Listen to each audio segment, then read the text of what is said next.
Okay, we're live. This stream will have story spoilers. Oh, oops. This stream will have story spoilers.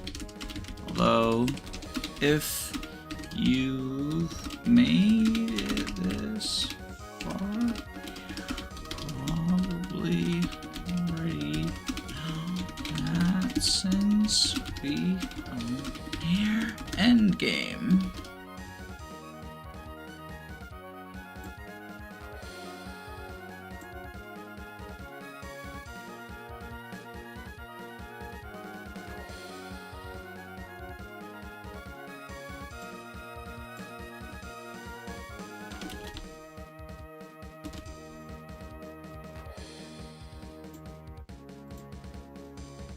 And pin that.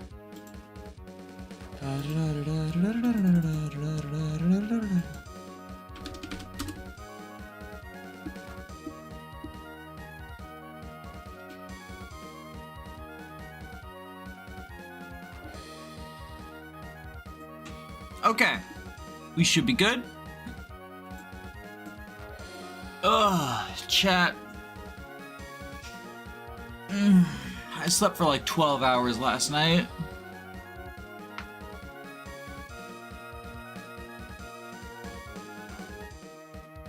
And I'm still tired. It's a coffee morning. But I've got a pretty good coffee mug. It is, so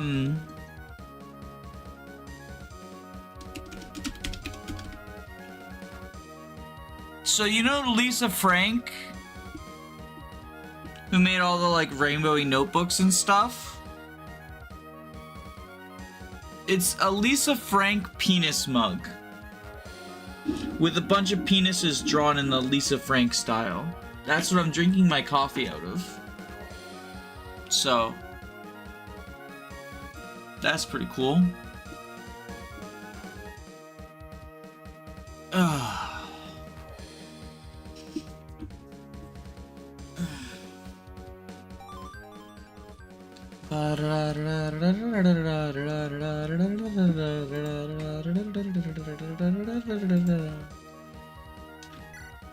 So we have Warm Welcome coming up.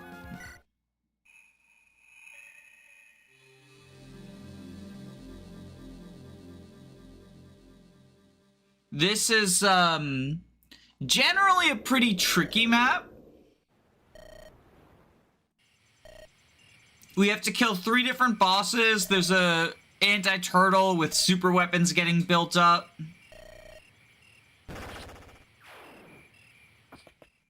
Hope you weren't invested in that character, by the way. But yeah, we have to kill... Do you remember the Rosetta map? We have to kill 3 of the characters from that. Heavy Bread, the Cleric, and Encroacher. But, actually...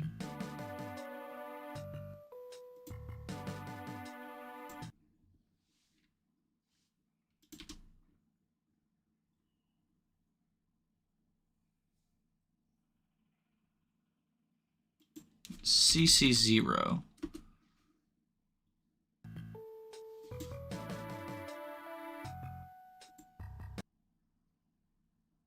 I believe... we have a Gil Goldfish save. Gil Goldfish save.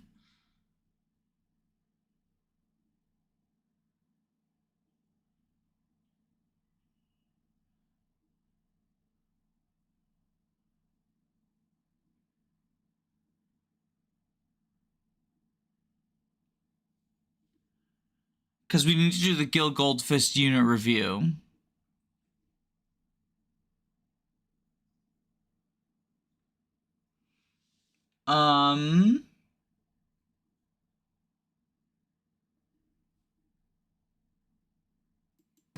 Hang on.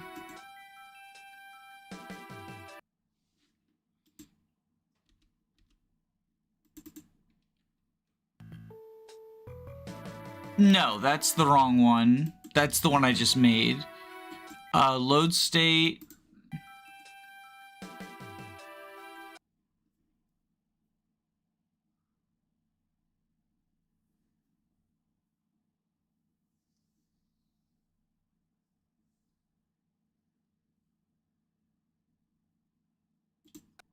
This one?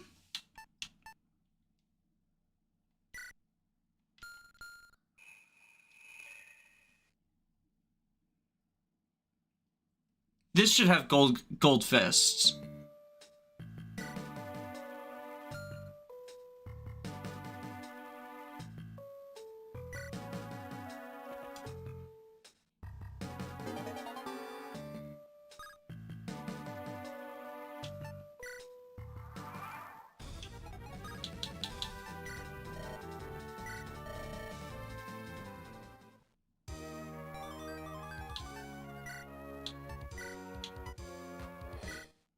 This should have Gil Gold Fists. And too many of them. This is an Ellerie chapter, right?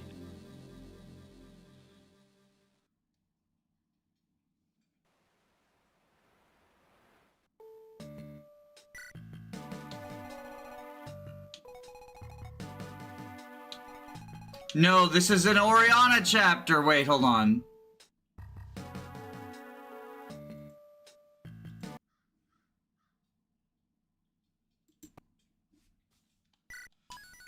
Is Gil available in the Orin epilogue? Unbroken Cycle?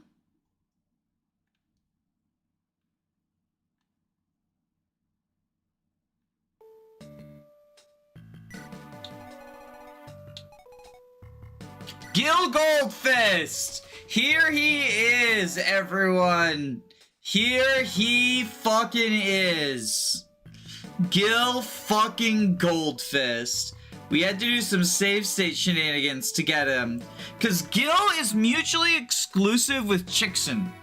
You only recruit Gil if either you never recruited Chixin or if Chixin died. Because Gil is the chosen one.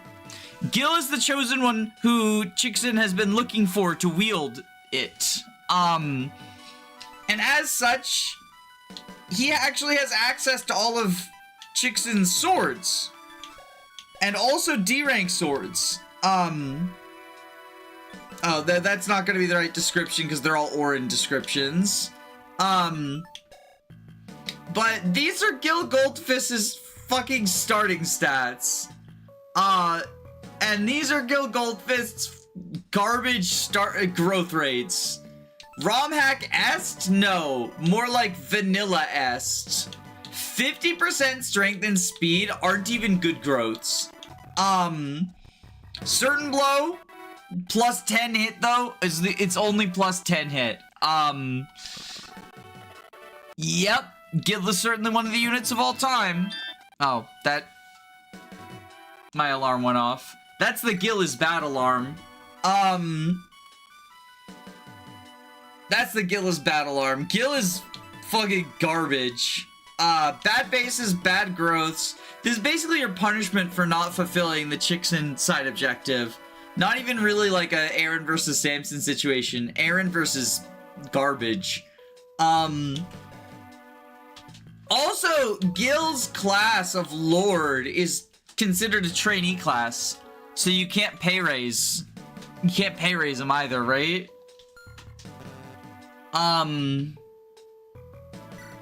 Yeah, I don't know what to say about this unit in terms of unit review. Someone in chat said his stats are just barely good enough with growths and promotion. And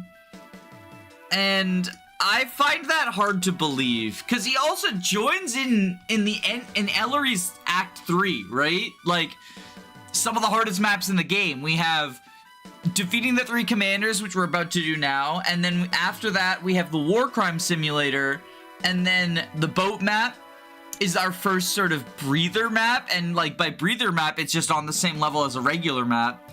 And then what does he have going for him? Like, what is his purpose? I guess he has more base move than Chixin, but like certain blow? Really? doesn't even get the movement increase on kill. I don't know. He's trying his best, but it just so happens his best hurts my eyes.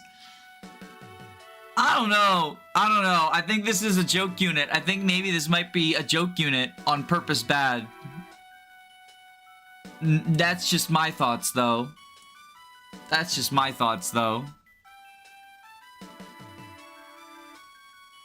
If anyone has anything good about Gil Goldfist, you know, let me know. Otherwise, we're moving on to actual good units. Because we have a few. The thing is, it's already hard for the Act 3 units to feel, like, good. I'm pretty low on the Act 3 units because of a combination of availability and, like, you have other really strong units trained up and you don't get new slots for them. You do kind of get new slots because of the route split, but it's hard to justify an Act 3 unit, right, in a regular playthrough, unless you really like their gimmick.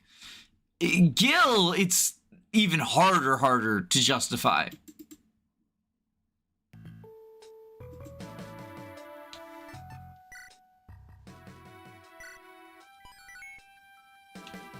But on the topic of the Act 3 units, we have 3 to talk about.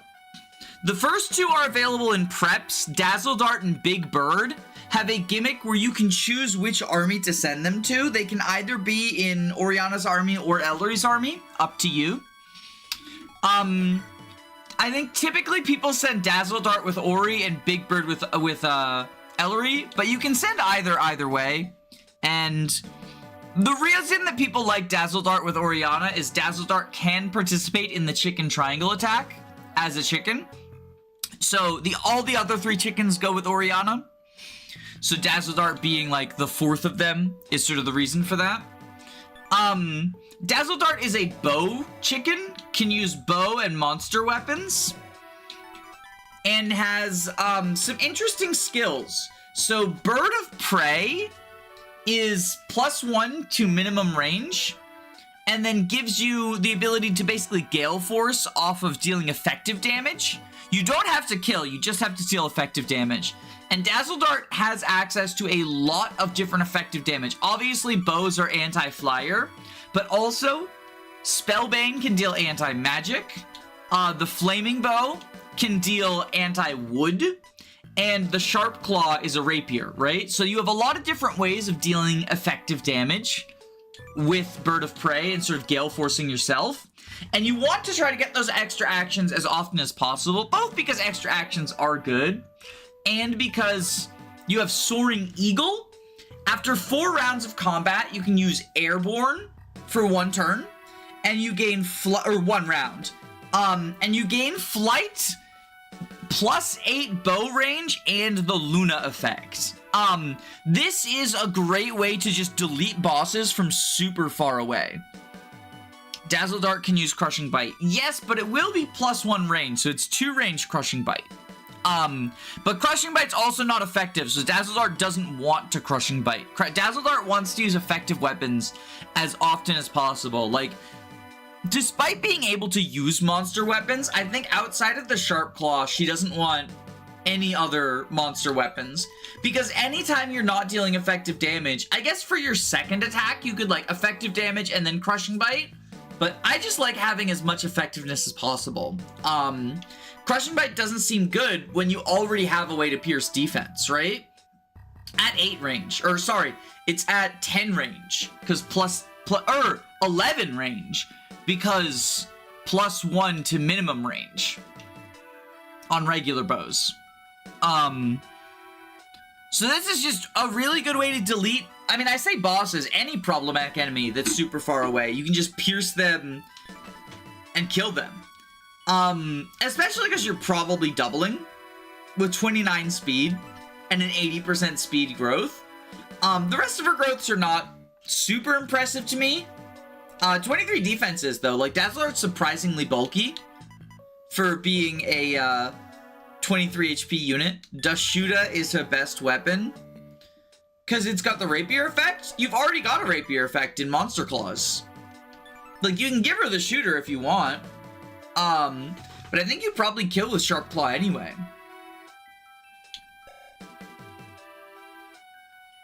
I guess if someone else is using your Sharp Claws, because, like, we have John as well, but John has her own Sharp Claw, right? So how many Sharp Claws are we using up? Because she comes with her own. I don't know. I loaded her up with bows, because I think bows are just sort of the way that you use this unit. Surprisingly, I'm fucking bow-pilled. Sadly, Dazzle Dart cannot use ballistas. Only humans can use ballistas because of anti-chicken racism. You get 3 copies of Sharp Claws in the campaign. Yeah, and there's basically 3 characters that want, or I guess 4 technically if you want Joe and Empress to use one, but I think Joe's mostly on breath weapons, right? So like it's basically John, Dazzle Dart, and Empress, and you might not even be using all 3 of them. Anti-Eosaf racism. Oh, can Eosaf use monster weapons? I guess technically they're a 4th contender. I don't know. Are you using 3 different characters that want Sharp Claw such that Sharp Claw's stretched out that much? I don't think so. I really don't think so. You're probably not using 3 different characters who want Sharp Claw.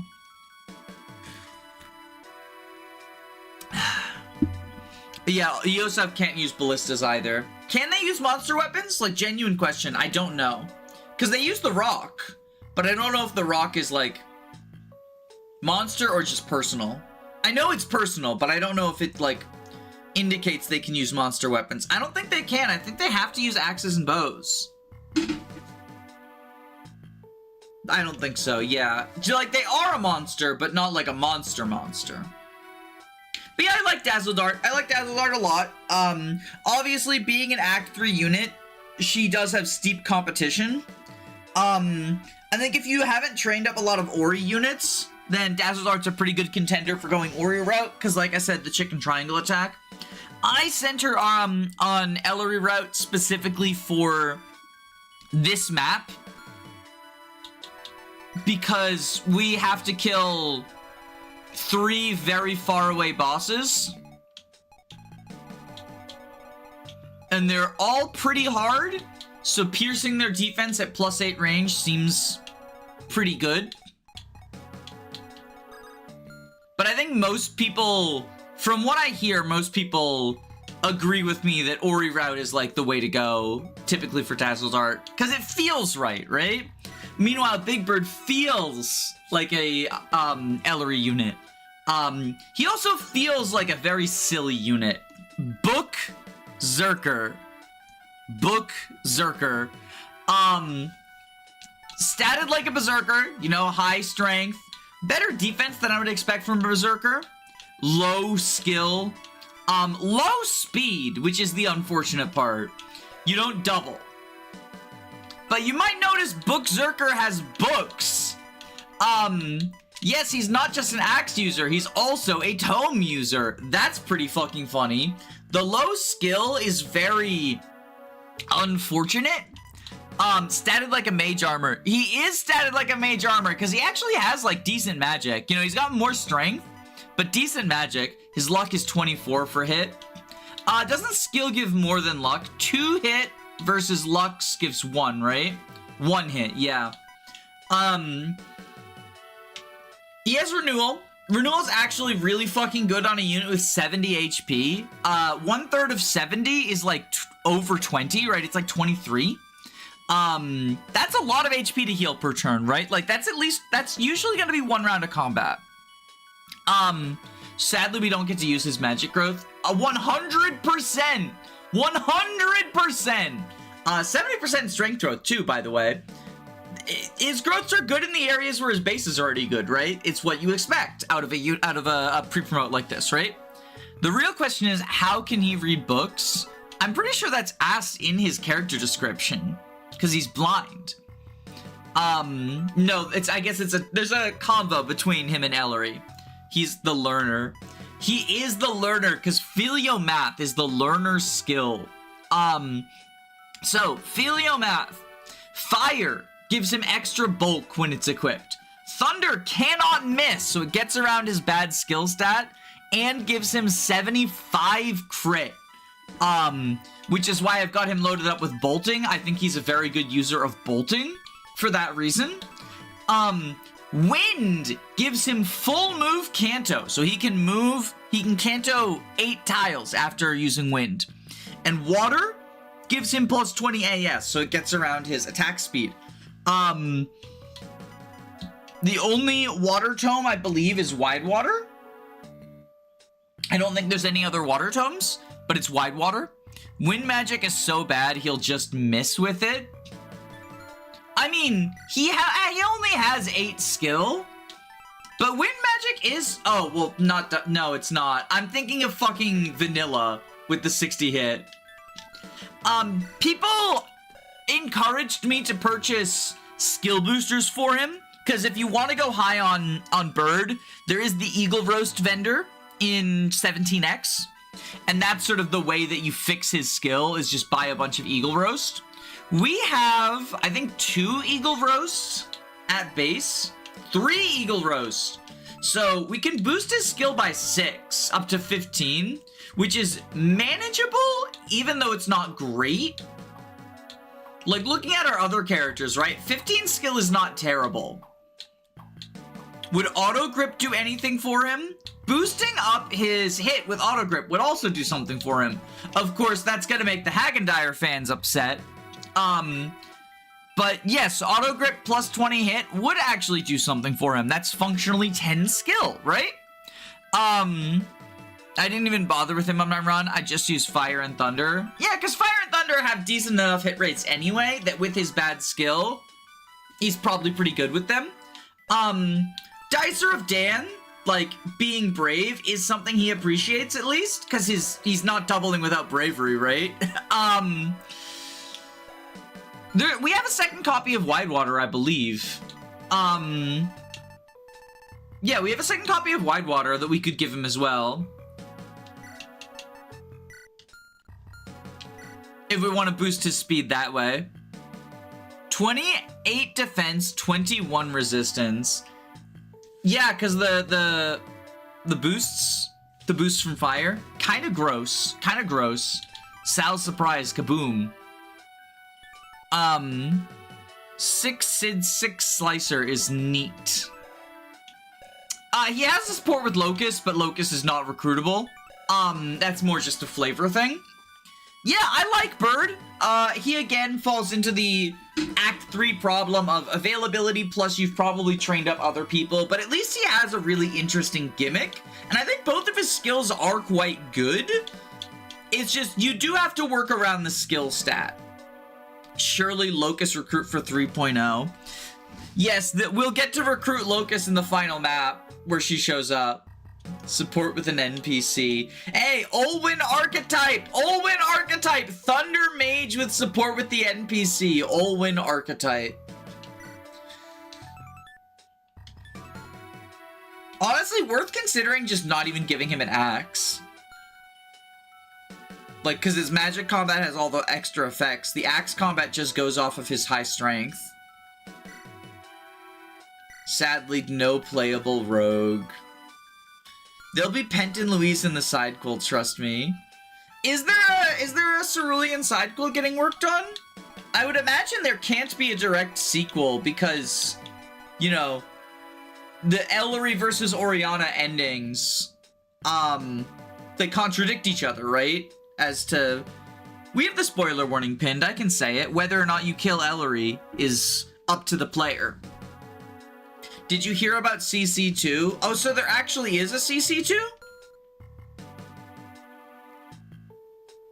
Ruveyan's doing CC2, which is neither a sequel nor in the same place. Makes sense, makes sense. I mean, I'm interested. This game is phenomenal, so I am, of course, interested. I guess I'll play it in, like, 20 years when it comes out, because ROM hacks are slow to develop, because they're, like, largely a one-man show. I mean, it's a communal effort while also being a one-person thing, right?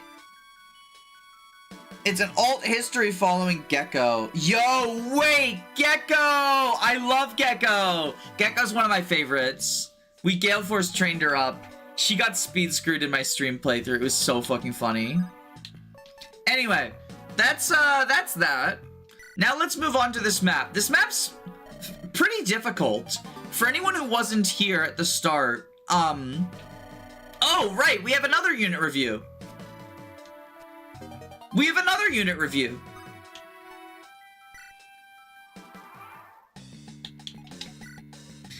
Sorbet! I forgot about Sorbet. Sorbet is forced Ellerie route. So Sorbet is a Lich. One thing I think is kind of a little bit underrated about Sorbet in the Staffer form is the fact that they, as a Staffer, most of the good Staffers are forced to go Oriana route. And so it's sometimes worth it. Like, yes, you have staffs on Ellerie and you have Nerissa, but if you want a second Staffer without taking away Ellerie's power of leadership, Sorbet is a very tempting deploy because 21 magic S-rank staffs, S-rank light as well, makes them, you know, a very usable Staffer on a route where you lose access to Chalice, you lose access to Tassel, you lose access to, Murky. So, like, the good Staffers, I guess if you've made Lindros a Staffer, right? Like, if you're not doing combat with him. Lindros has good offenses, but with light magic. Oh, yeah, they've got the high magic, okay speed. Their gimmick is Alter Ego. This is kind of a poor taste DID joke. Reveilled has said it's not, their best work. So I don't want to like harp on it too much. You know, everyone sometimes makes off-color jokes by accident, but I don't like it. But it allows them, and it's really cool gameplay-wise, to change into a combat form. So this is Sorbet combat form. They lose all of their weapon ranks and use monster weapons instead, which I guess they're another one who wants the rapier claw, right? And they get the Cyclops skill. If the foe has less HP than Sorbet, Sorbet gets 99 attack. And so basically, it makes them one-shot things, right? It makes them one-shot things. They gotta keep their HP up in order to use it, because 80 HP, but 0 defense and res, right? The biggest problem with them is 16 speed, 0 defense and res. Yeah, they lose that HP quickly, but their HP values are actually tracked separately. Unleash is a free action, you can do it at any time, and it doesn't cost anything. But they will only ever permanently die if both forms die. Their HPs are shared, or are not shared, so you can switch between them if you're like worried that one's gonna take, you know, damage or whatever. If one dies, they just transform into the other form. So if Lich Sorbet dies, he just transforms into Unleashed Sorbet, right? Behemoth Sorbet. So I think this is a very fucking fun unit. I used him on my first playthrough, and I'm planning on using him in this playthrough. I think at the very least, they are just another Staffer for Ellerie route. If you know, if you need another Staffer for Ellerie route, which I think it's likely you do. You know, you have mages that promote into Staffer, but also Lindros is an amazing combat unit, so wasting Lindros' time doing staffing isn't exactly ideal. Time doesn't really have very good magic, and Ellerie has better things to do. So really the only Staffer is Nerissa. And like, she's a good Staffer. She's 2 Staffers, in fact. But she can't be everywhere at once. And so having Sorbet as an option is nice. And then, you know, they come with the bonus of being able to just delete something. Lindros is amazing at both roles. Yeah, but like, why would you... I feel like I prefer doing combat Lindros to doing Staffer Lindros. But, you know, I don't know. I think that their staffing is the most tempting part of them, and the Behemoth feels like a bonus. The only staff Lindros wants to use is Rescue after Lunge. That is a very good piece of tech. Like, I like that. But if Lindros clicks Physic, I feel like that's an enemy that could have died this turn that didn't. Is why I don't like Lindros as a staffer. It's not that I think Lindros is bad at staffing. You know, it's not like Time, where I'm like, Time, you're not full healing people, you fucking garbage. Lindros is full healing people. I think Lindros is very good at staffing. But I think the opportunity cost is you didn't kill someone with Lindros this turn. And sometimes you don't need to kill people with Lindros. Like, that is... On turns where Lindros... Like, I'll throw a Physic on Lindros for turns where he's not doing stuff, where he doesn't have something better to do. But I also feel like... If you can't find something better for the dude with 10 range lunge Gale Force to do, you're not looking hard enough. Lindros can always kill stuff. Like, that's my opinion.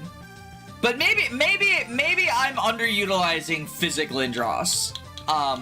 Or Wave Lindros, because high magic, right? Like, that full heals the entire party. I guess that would go good with Behemoth Sorbet, because it'll heal him with 80 HP. But yeah, I like Sorbet. Again, Act 3 units. Lindros has nothing to do because they already 3-turned the map.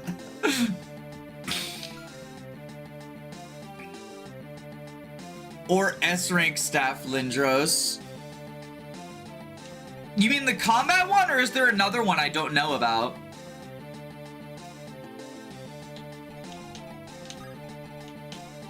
Anyway, Sorbet is actually going to be part of our warp crimes.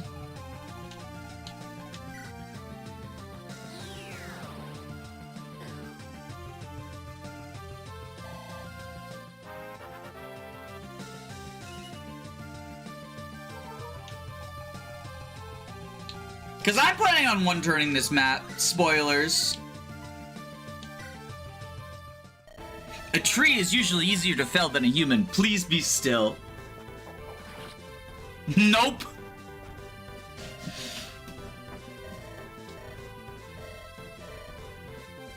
Hey chat, can I get some help? I would like some assistance from y'all, chat. Can I get a hand? I want you to help me kill Heavy Bread. Can you do that for me? 1, 2, 3, 4, 5, 6, 7.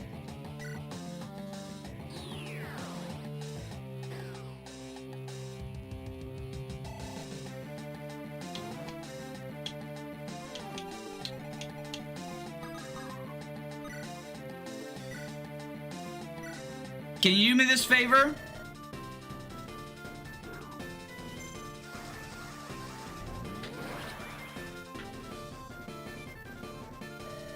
By the way, the only reason that's 100% crit is or 100% hit is the auto grip.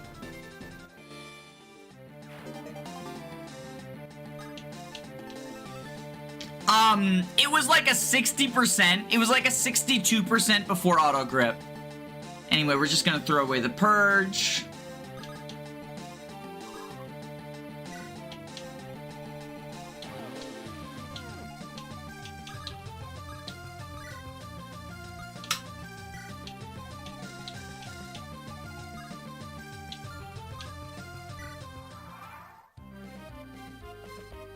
So now, basically only 4 units are contributing this map. Hagendire is keeping the party safe. Nerissa did some warping. And we've got our 2 boss killers.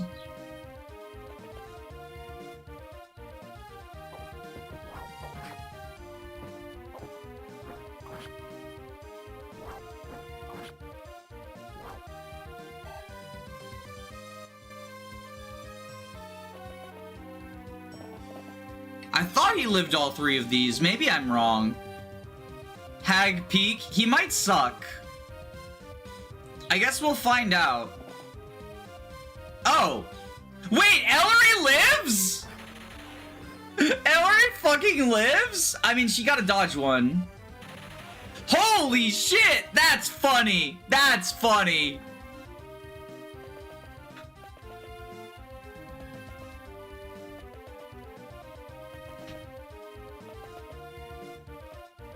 Anyway, chat, can you give me a hand? Sorry, buddy. I know you deal effective damage, but Sanctuary.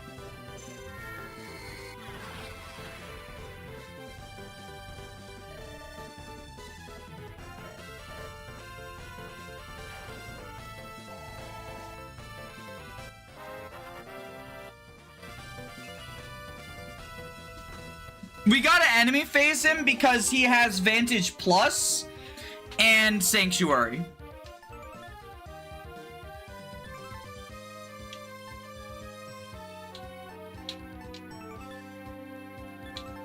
Also, this is pointless. I just needed something to fill the inventory because I believe Mind Crush is physical, if I remember correctly. Torment is physical. Mind Crush might not be, but the contraption is literally just so that we could drop Purge. Because I left the shield projector in Oriana's army. We win.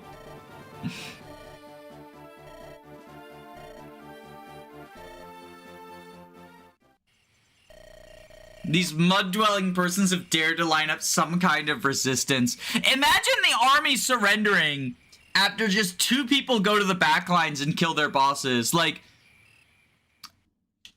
I get that normally if you play this map without the abusive warp skip, they're obviously not gonna surrender because you killed a bunch of them. It's just always funny when you think about warp skips, right? Like, Ellerie sat on the throne, so the entire army surrenders. It's like, well, you know, there's a whole army that could probably kill Ellerie if he even with throne bonuses, but you know. Okay.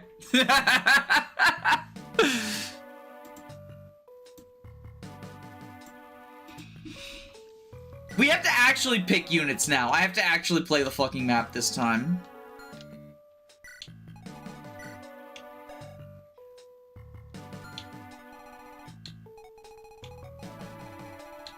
You will commit every war crime for fun.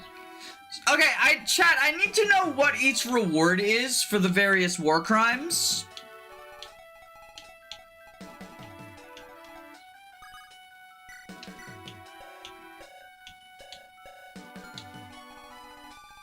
We gotta poison the river, we gotta kill the pagan horse, right? Those are sort of the big ones.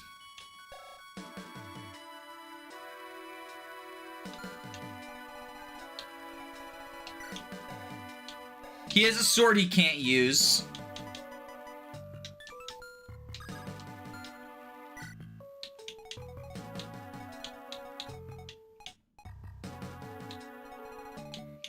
I think I want Sorbet, but I don't know who we bench for Sorbet.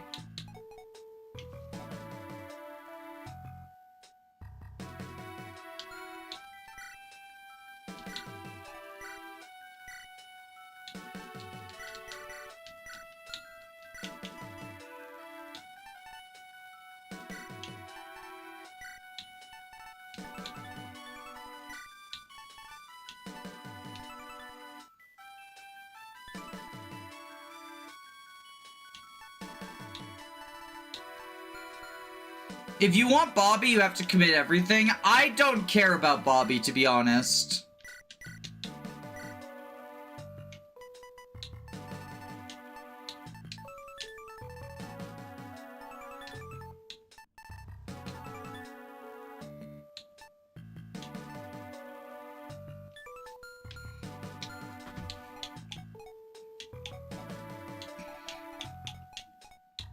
Do we think Igo is, like, actually the weakest here, potentially?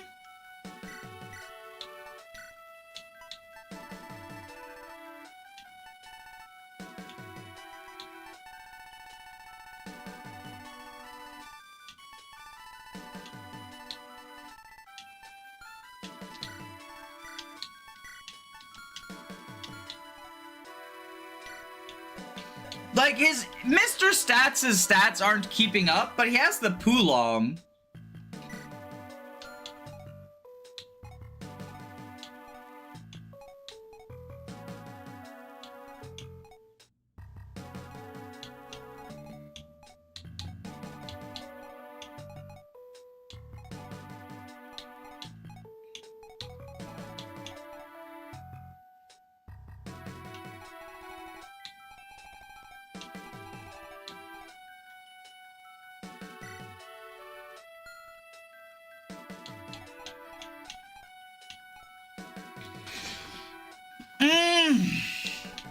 Decisions, decisions, decisions, right?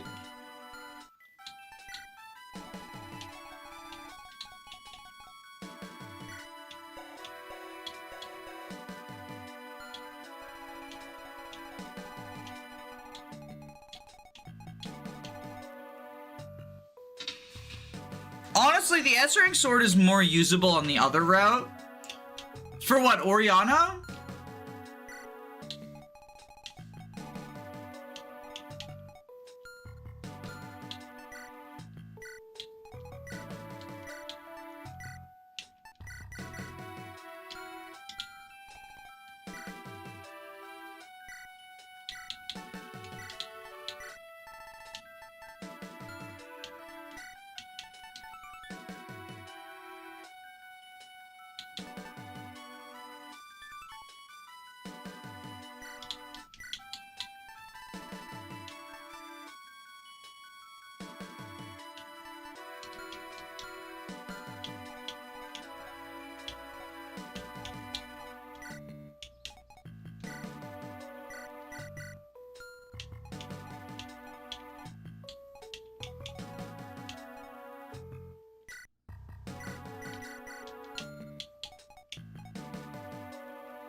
Okay, who do we want to boost?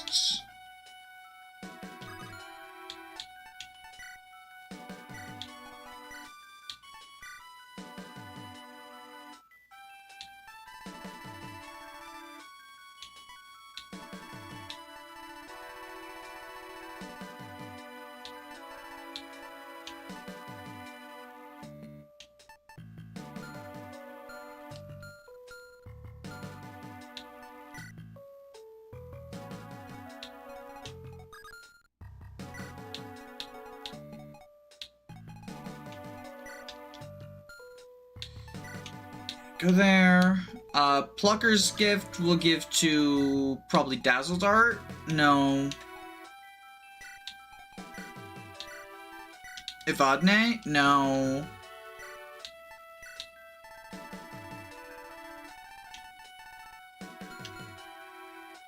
You could I could unironically say bench John 16 for Betrayer.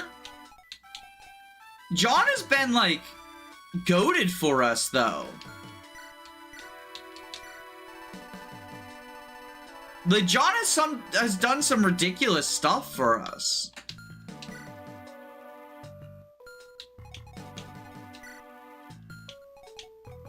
Do we really think it's time to bench John?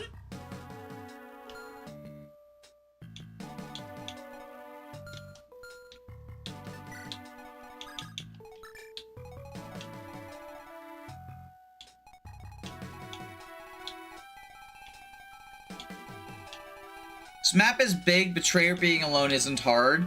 Woohoo, now Betrayer doubles! Like, genuinely, you might be thinking of version 1.0 when Betrayer auto-crits. It's make Betrayer's attacks brave. Betrayer's not naturally doubling. We get a brave attack that doesn't quad. Woo fucking who. And then it's working off a 22 strength fucking Betrayer stats. And then Betrayer just fucking dies. I don't know. I think Betrayer's kind of awful. It's never time to bench John. What about Brave Ballista? Oh, does Betrayer have the rank for the Super Snipe?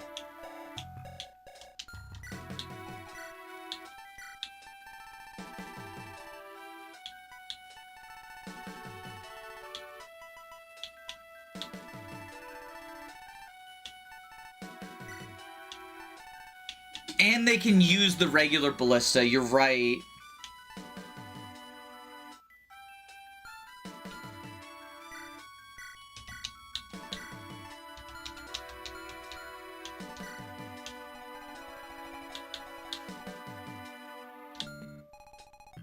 Okay, let's try it.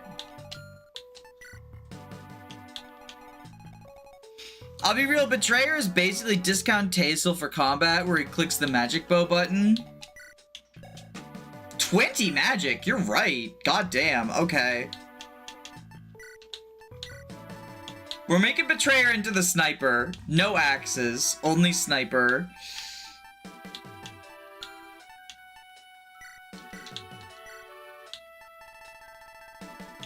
I guess 1 axes.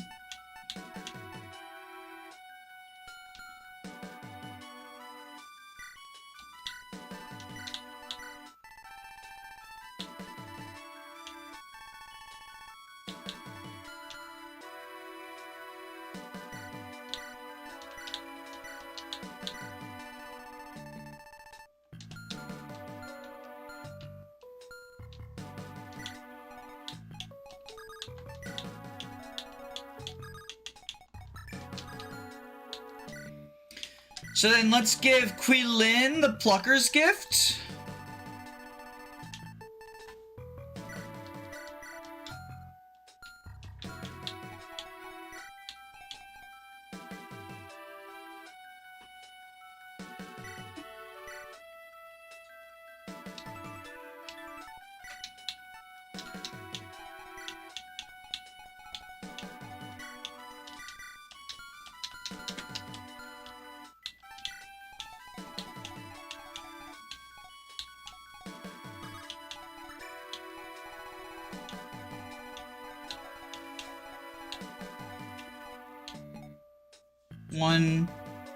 One, 2, 3, 4, 5. Okay.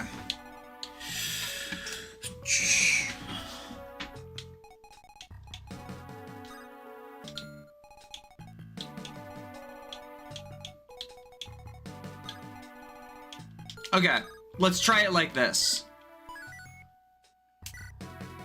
Oh, right, I forgot. We're abandoning the no boosters run. So that I can boost up fucking Big Bird's skill.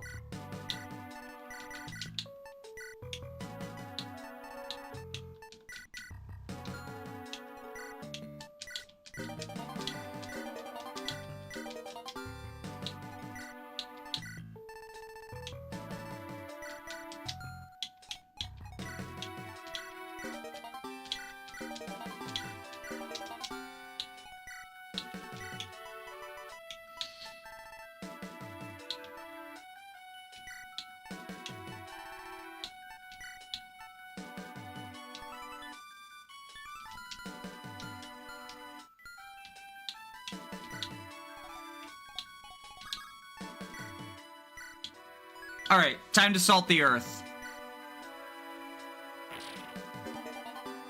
He might do something, I don't like him, but he can show off. It's a big map, I think auto crit bolting will be you know, worthwhile.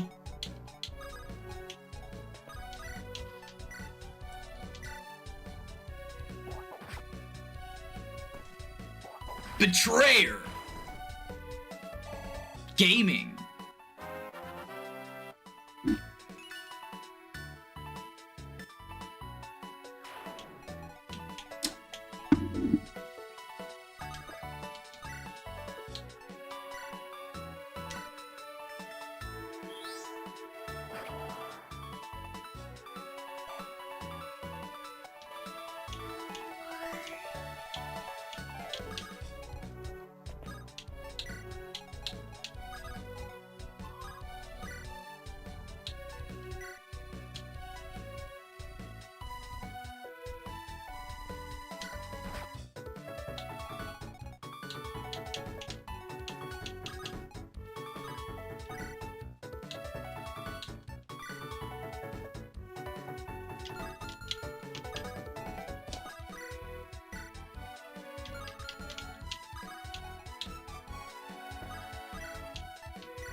Kill you?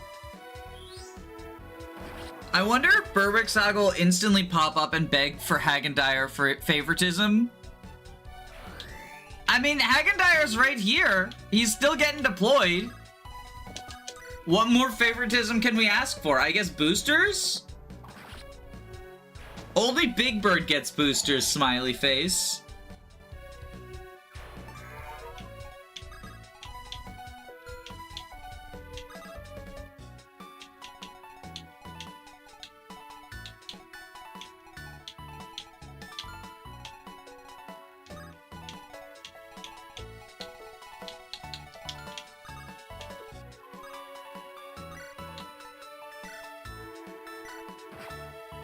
There we go.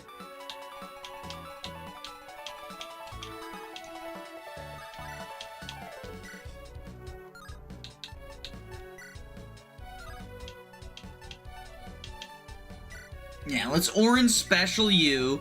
The orange special! Magic equals defense and res for Hackentire. True!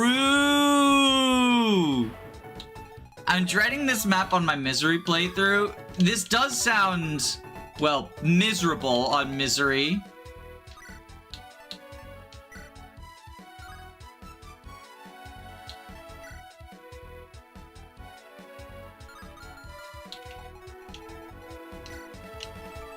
Do you have 1 range? You have 2 range, okay.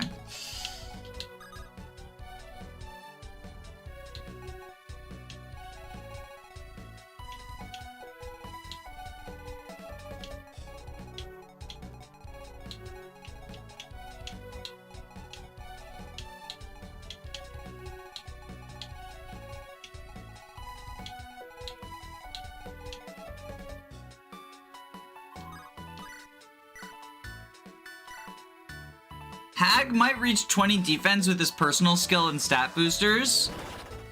20 defense provoke it's something, right? Like 20 defense on its own doesn't sound super impressive, but 20 defense on a provoke unit.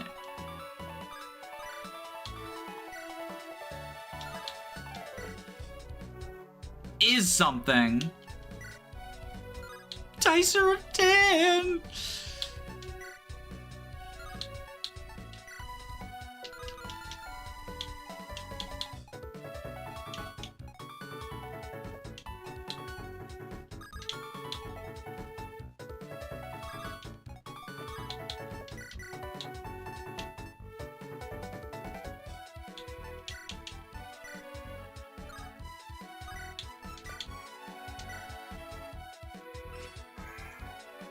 The Big Bird's skill issues. Even with the skill boosters, he can't get away with being gripless. Yeah, maybe I should have given him the grip instead. Here, Envision works. Envision works. That's so sad for him.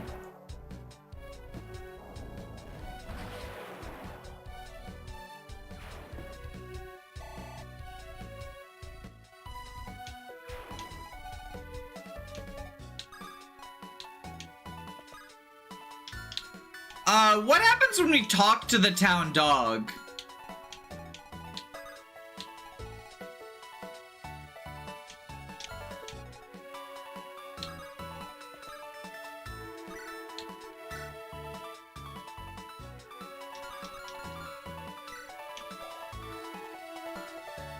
It gives a war crime point. Oh, do you like kick the dog?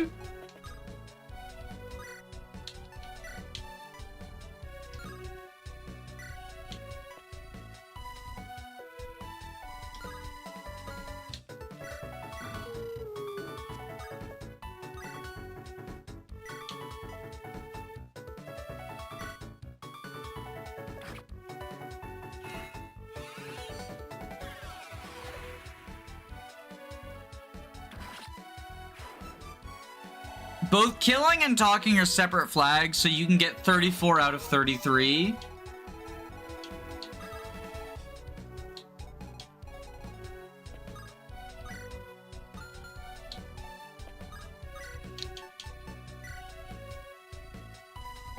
It'll be 26 times 2 if we take the point.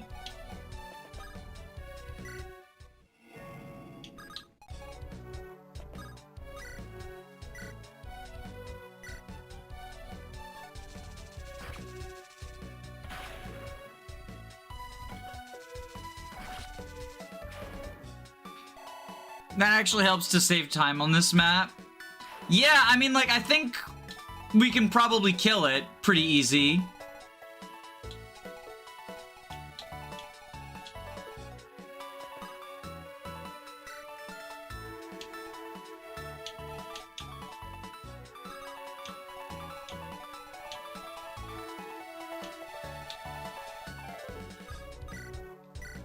Spirit Slayer you.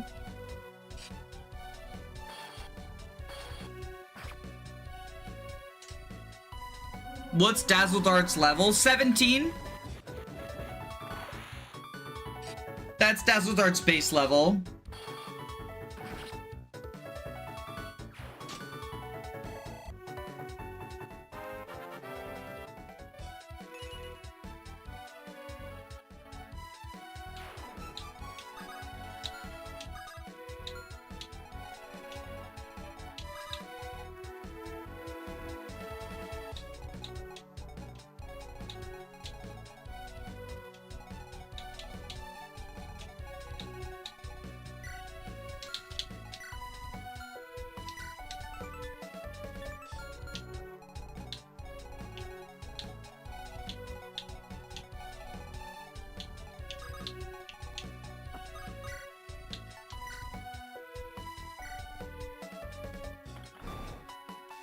Oh, we get the crit without the pop. She's considered a trainee. Oh, really?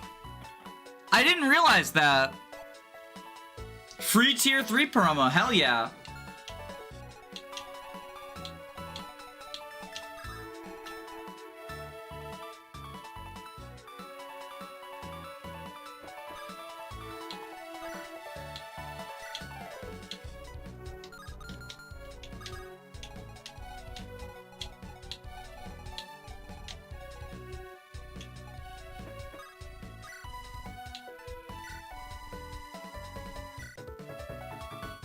She gains Anima and Swords on promo.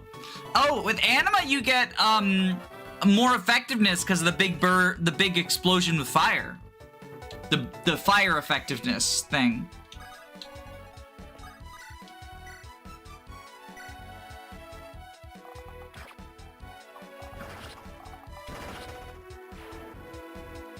And a bunch of stats, but I don't remember which ones. That's fair. She's not on the bot. The bot's still on 1.0.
Hagendire Reinforce.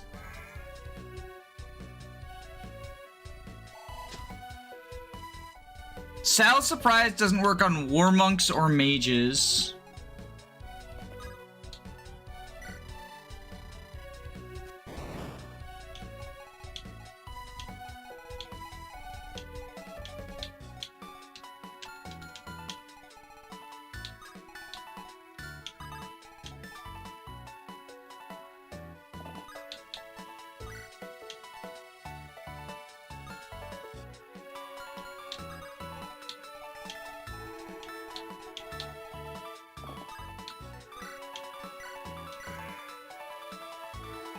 Odd device. Wake everyone up. Okay.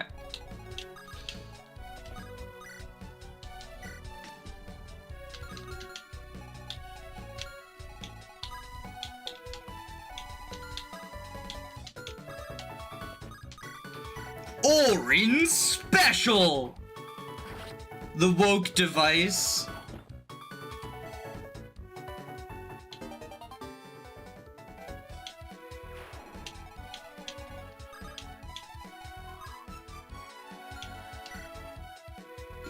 32 attack, not doubling. 25 not doubling.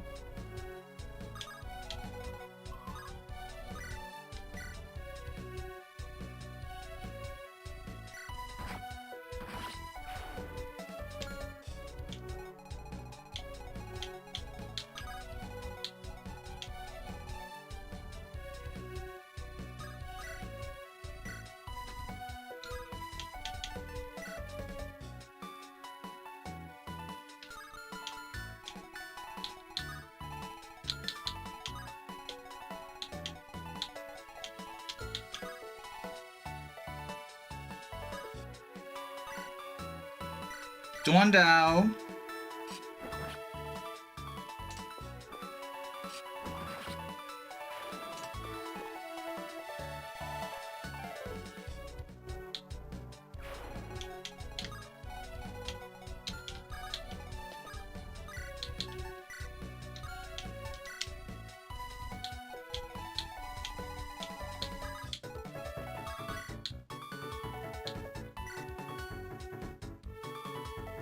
He has too much res for my effectiveness.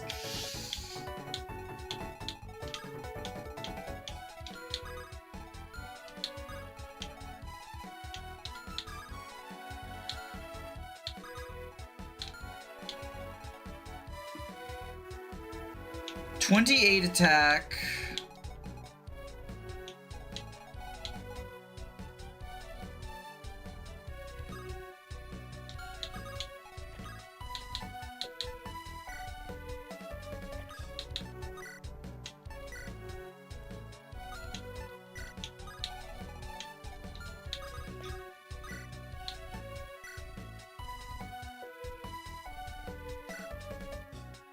Dazzle Dart you.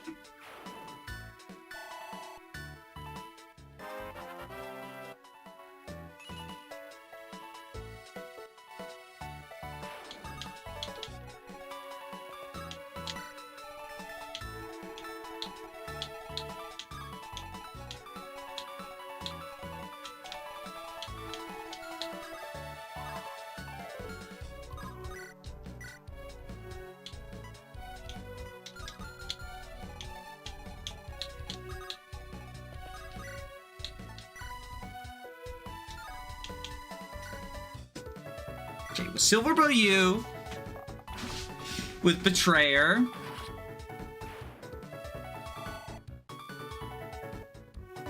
sorry, I'm like hyper focused right now.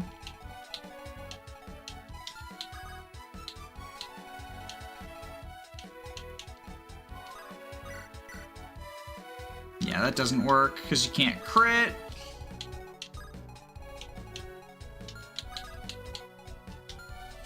Six defense, 38, so that's... Okay, so you're fine.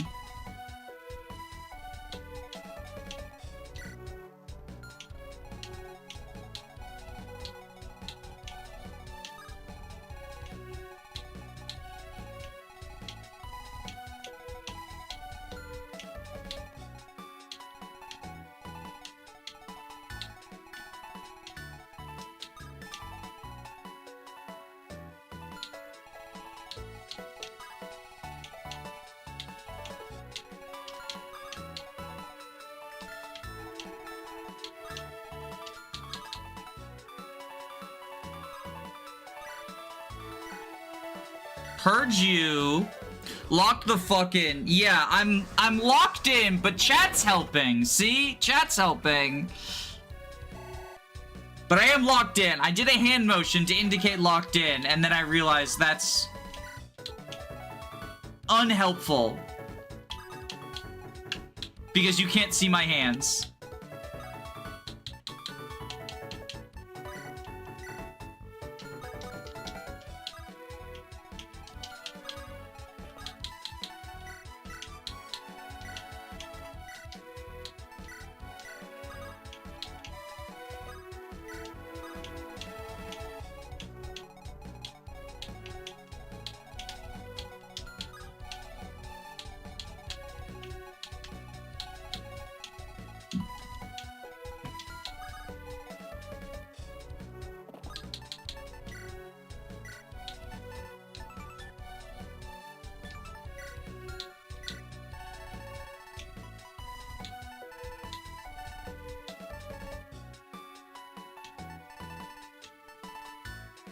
Oh, I don't have a remedy in here. I thought I had a remedy.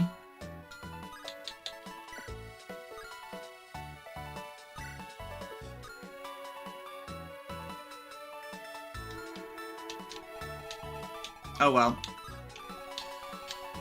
I would have rescued Betrayer closer to the ballista if I'd known I didn't have remedy, but it's fine. Oh, remedy's on Nerissa.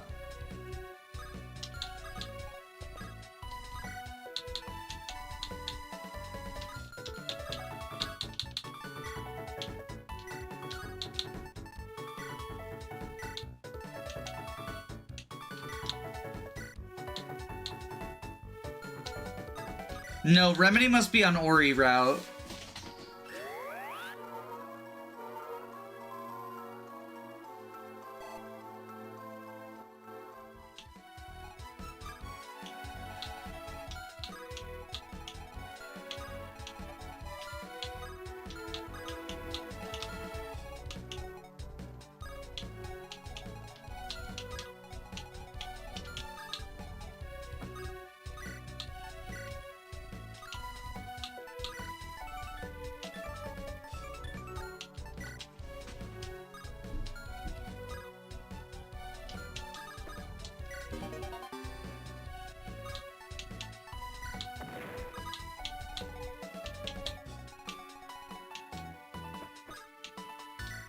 Okay.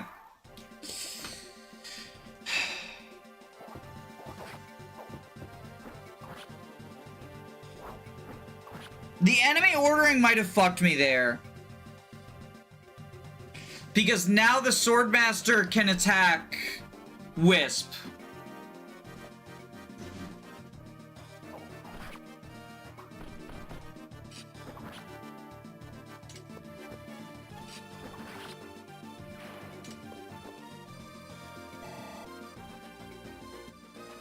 Why is 0% base stats Hagendire actually really good? Oh, well, it didn't matter. That one hit Wisp anyway.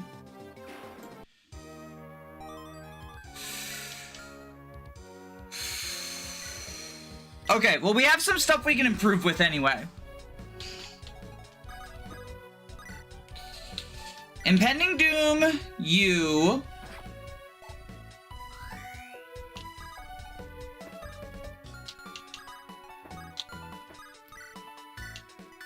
Pending Doom you. Orin goes here.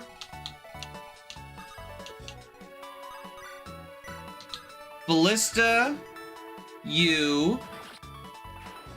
Average CC turn 1. Yeah, the only bad part is now we have to redo all of it. But Ellerie, get your extra action with the odd device prepared.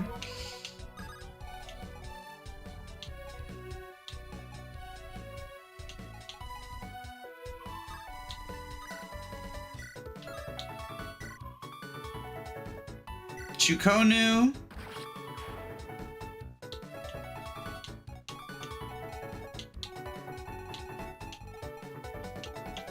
Orange Special.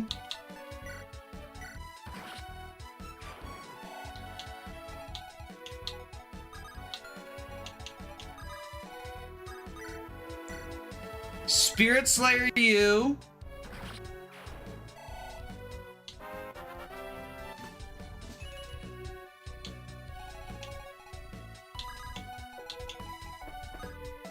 Go there. I think shove.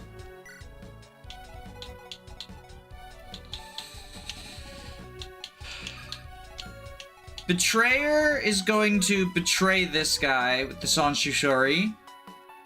Fun fact, it took a long time for Bird and Dazzledart to be affected by the odd device because Vervain had forgot to add them to the item use event. Oh damn, if I was playing on an old version, that would suck. It was really late in beta testing before they got added. So Dazzledart kicks the dog and Spellbane's the bishop.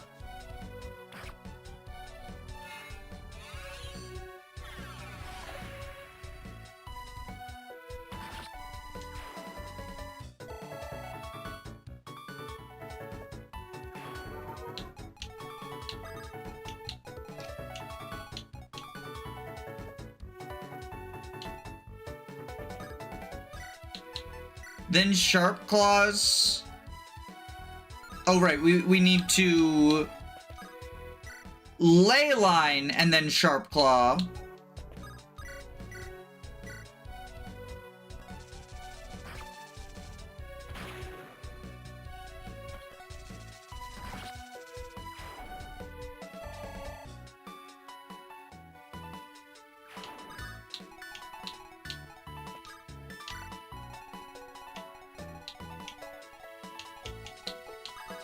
Chat goes over here and purges the Berserker. Or... no, purges this guy. Right, purges this guy. This dart is truly dazzling.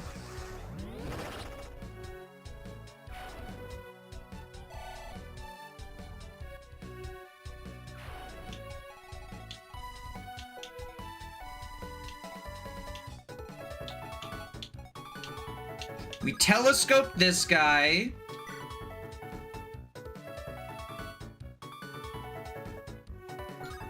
We missing something? Why is the telescope dealing less? I mean, we just need to crit. There we go. I just remembered telescope killing without it, but maybe I'm misremembering.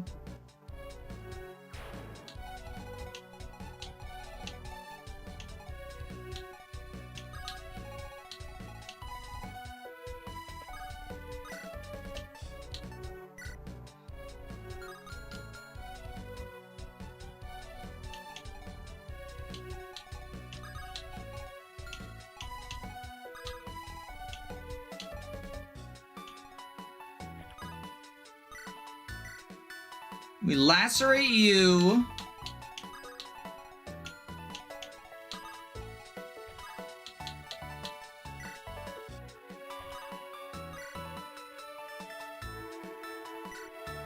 Crushing bite you, yeah.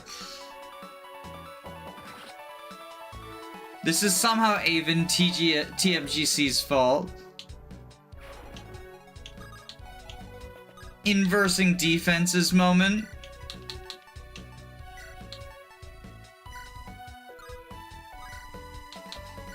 Envision Big Bird so he can hit stuff with Wide Water.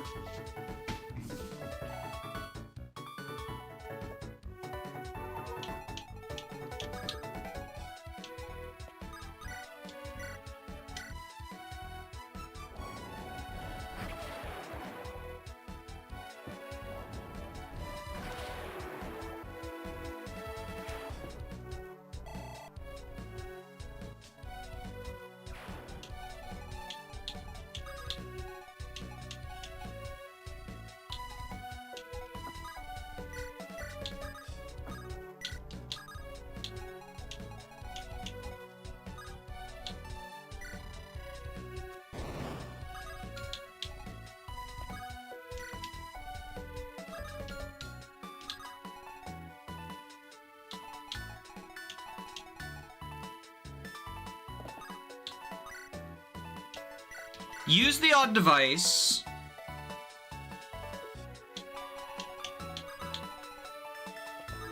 Betrayer, Silverbow, this guy. The Staff of Eyesight. That's why it's called Envision. It stops him from being blind, smiley face.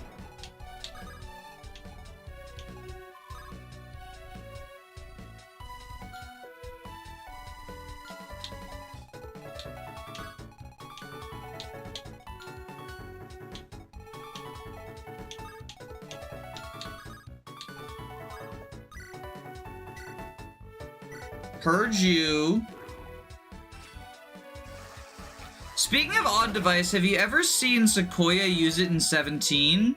Someone said that if Sequoia uses it, they get the enemy army gets 5 extra turns. So I don't want to see Sequoia use it.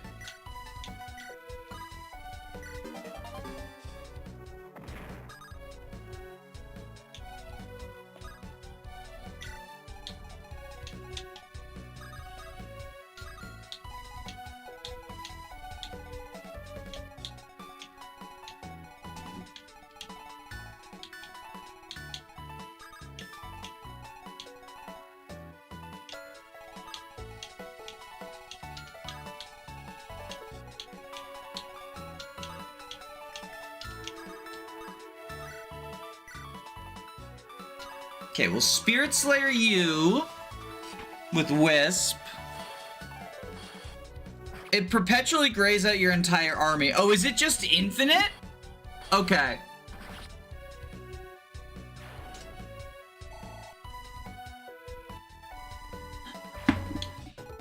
I just assumed it was a game over condition, so I never had it happen.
Hagendire Reinforcement.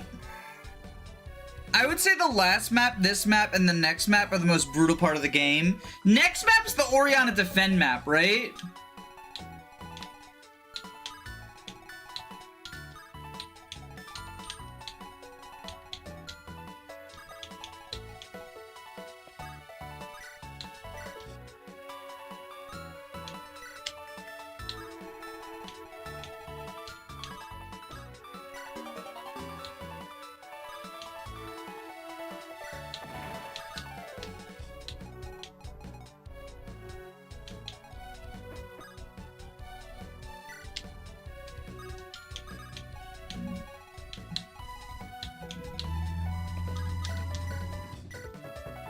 Yeah, defend / kill 5 bosses. I believe the version I'm playing still has the double Swordmaster glitch. Because I haven't updated in a couple of months. So we might, we might take advantage of that smiley face.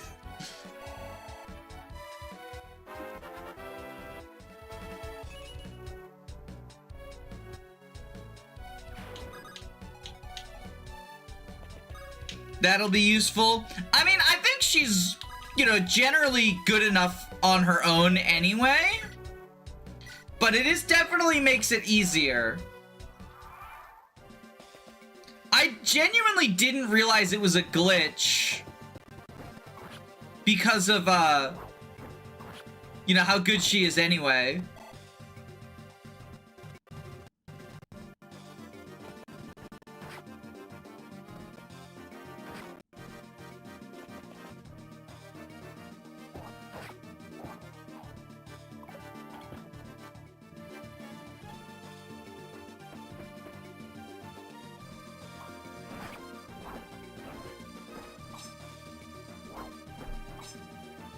The Seahawk is bulky. Yeah, and the fact neither of those enemies are doubling it also helps.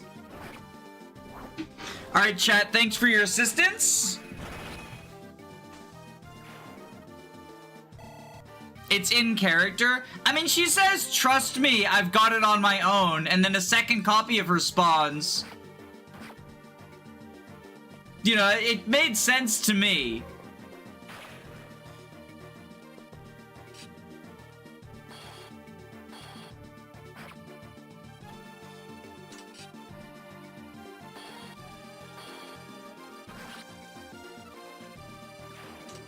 Pamela spent good money on the Seahawk. It better be bulky.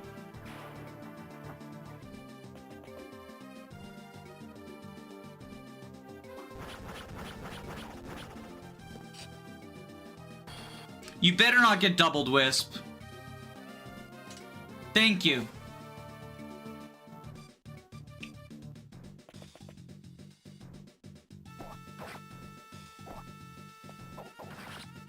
The bulk Hagediah would have if you fed him everything. I mean, I envisioned him, right? I should probably just bite the bullet and give him the mana cubes, though. Let's be so fucking for real.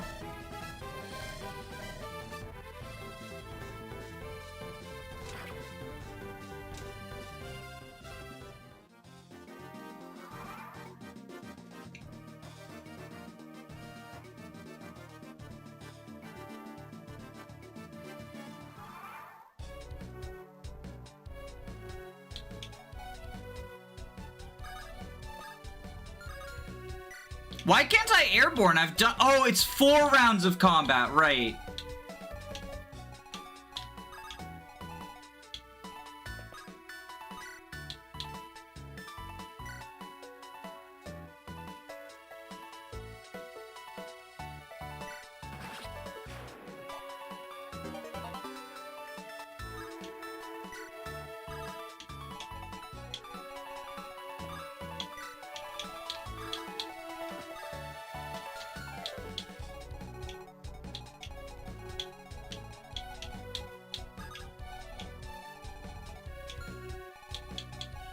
Wait, also, why didn't that proc Bird of Prey? That should have been effective damage.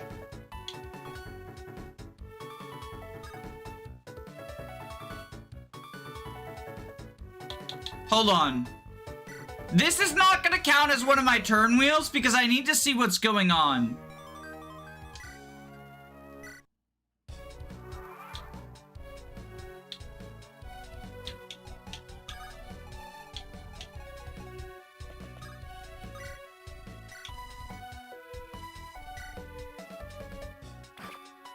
It's because they're gray and not red? Okay. I didn't know if it was a problem with airborne or if it was a problem with the peg. So I needed to see that.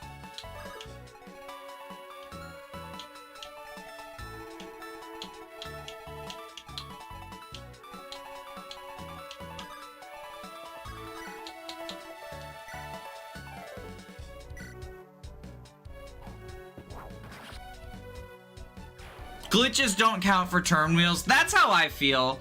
And, you know, it's a self-imposed rule I'm giving, so I'm allowed to say what counts and doesn't, you know?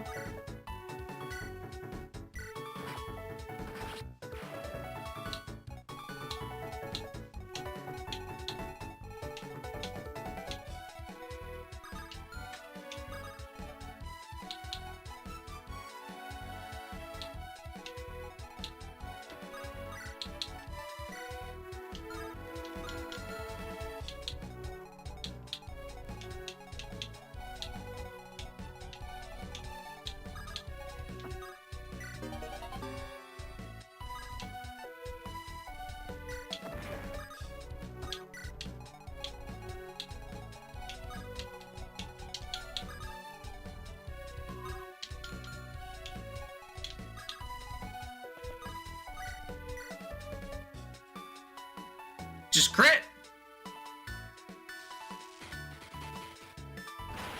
There we go.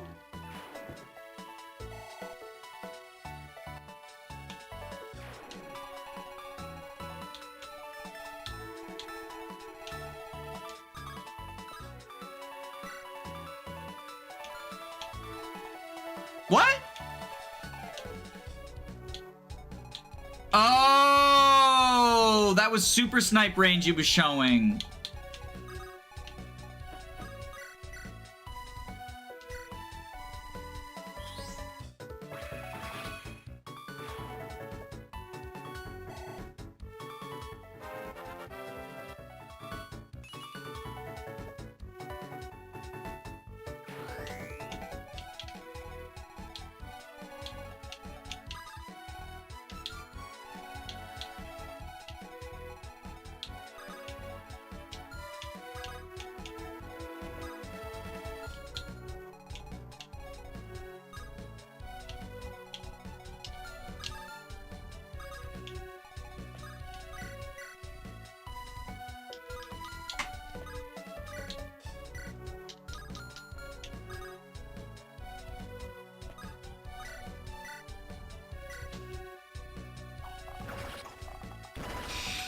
I love Quillen. I wish women were real.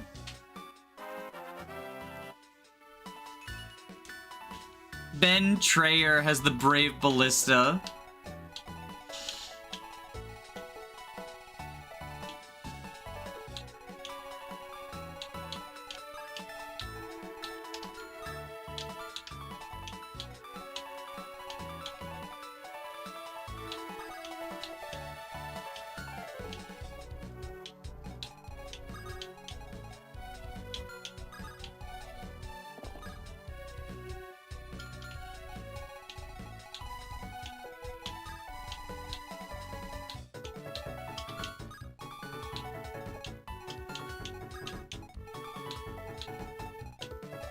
One, two, three, four, five, six, seven, eight.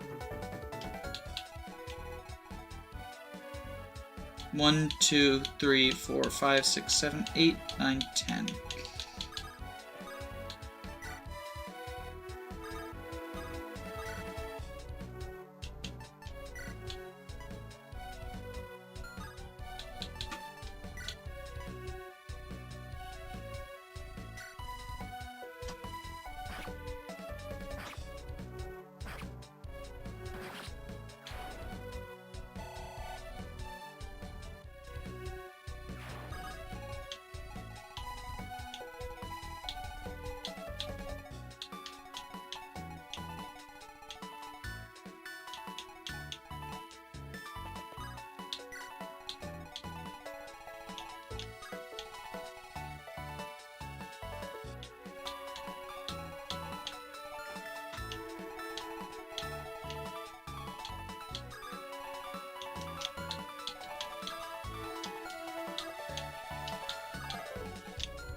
Wave you.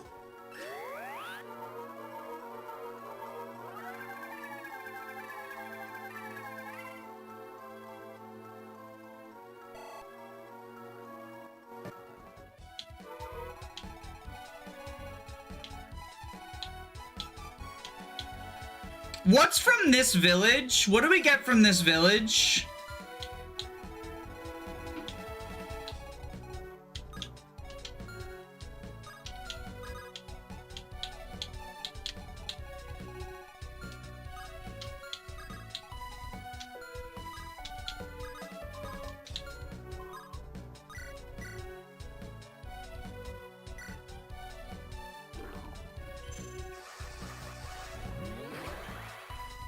I believe it's a dull weapon. Okay, that's a pretty good one to get.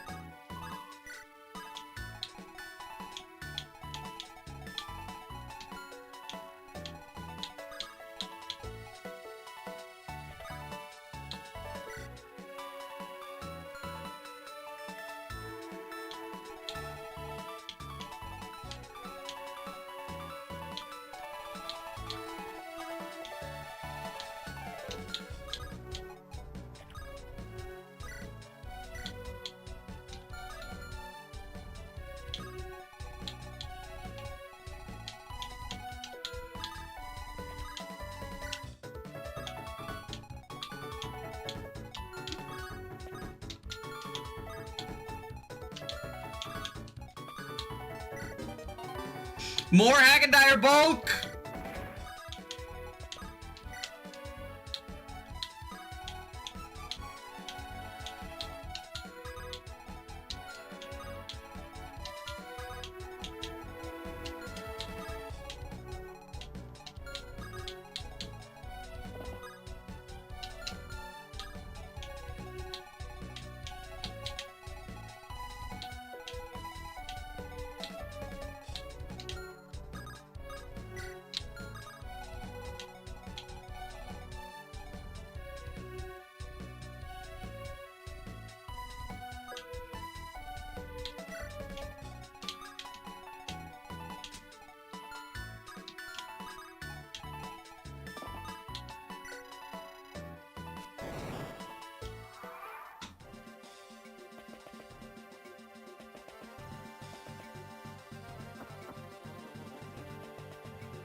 Brave Axe you.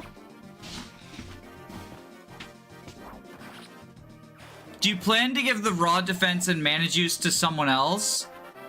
I don't know. I don't know. You know, we were just sort of riding high on no booster zone. Bird broke us out of no booster zone.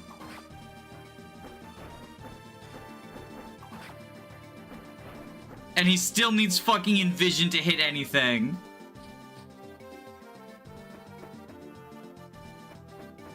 Which is hilarious.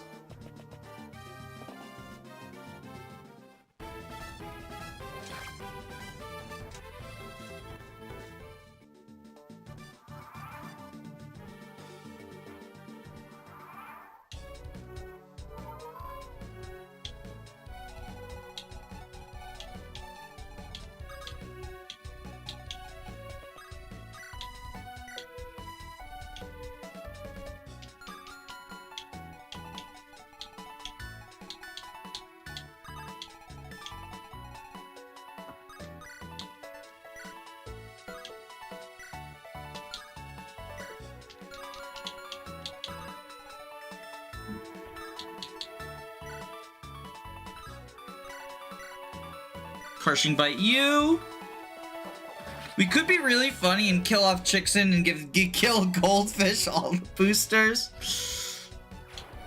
That might be a little bit too funny, chat.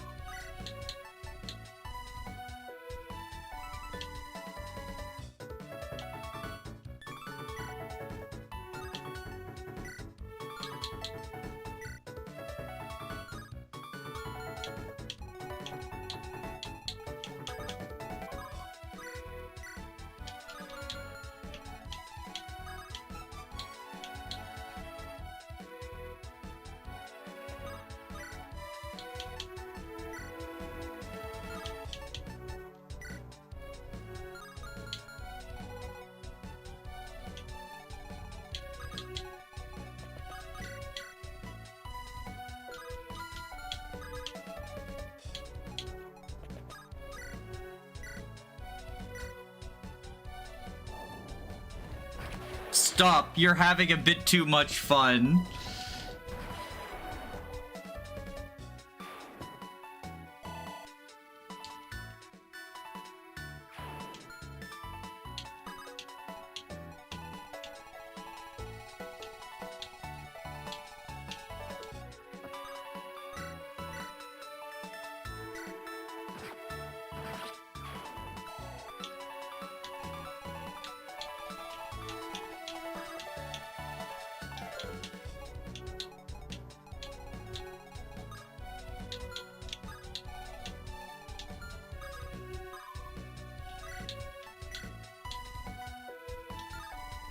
Okay, we Storm Cannon the Flux guy.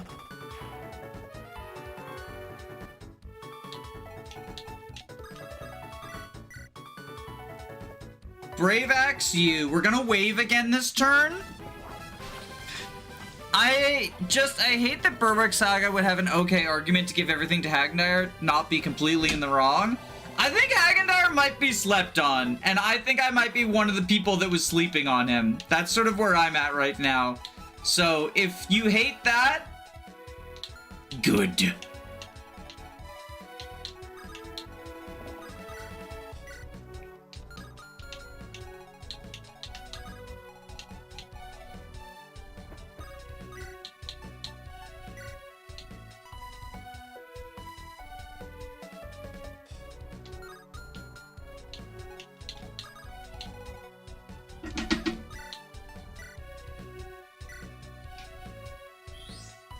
TMG Secret is an adage when it comes to a unit.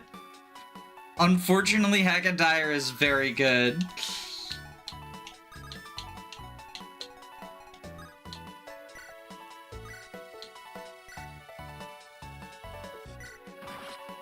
The Provoke unit floor and the Magic Sword floor and the Magic Bow floor and the Staff floor put Hagendire at surprisingly good heights. Yeah.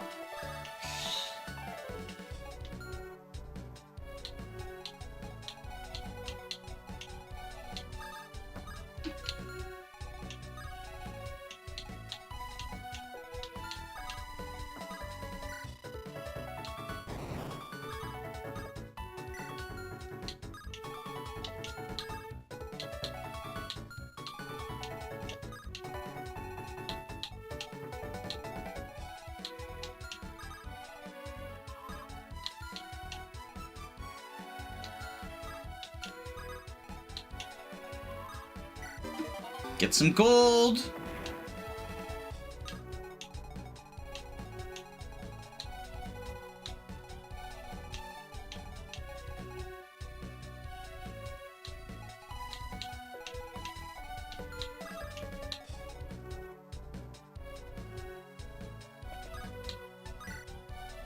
Do the wave.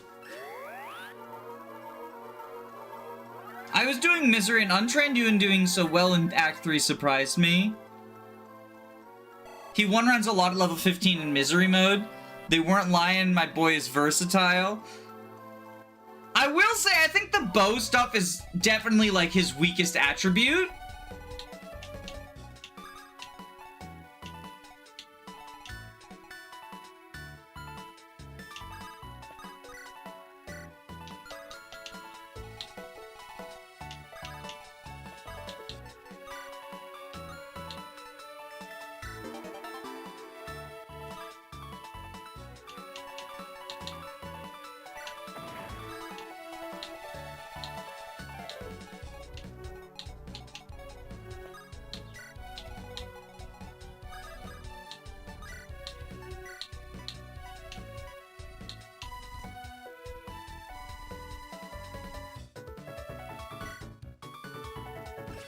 He can also nuke flyers. He can. His bow thing is more, he can nuke flyers. Yeah, I meant the crit build because it's like not reliable enough, you know? Like the 70, he does a great job of demonstrating why 70 crit is not actually all it's cracked up to be.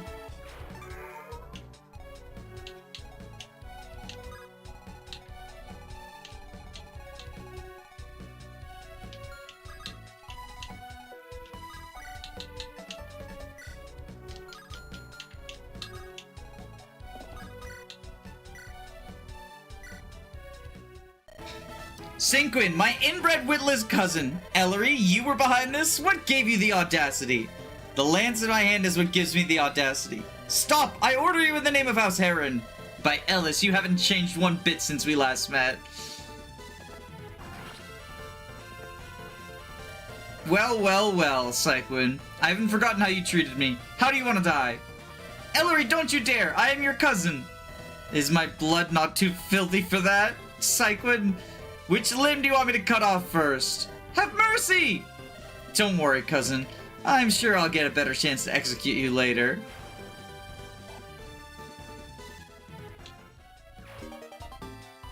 And we got the Badow.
Okay. Brave Axe you. More defense for Hagendire. Oh right, the Badow boosts your defense too. What the hell is wrong with Ellerie? She's a bad person, okay?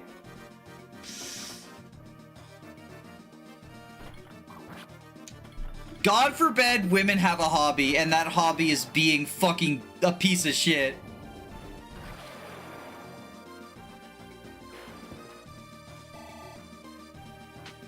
Bravax Orin is a drug.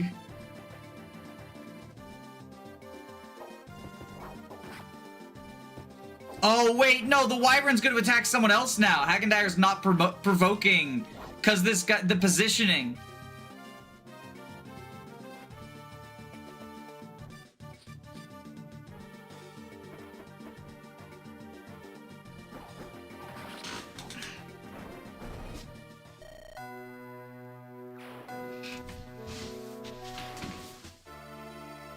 The positioning!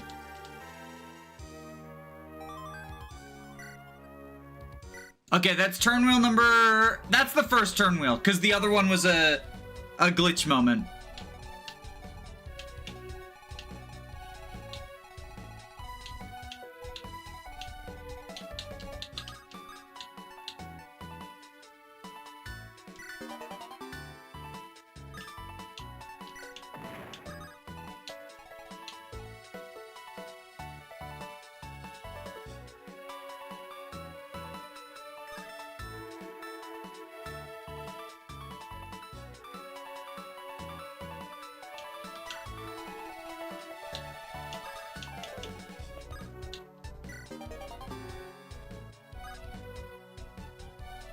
Oh, wait, hold on. We have to... We'll do our second turn wheel, because I fucked up.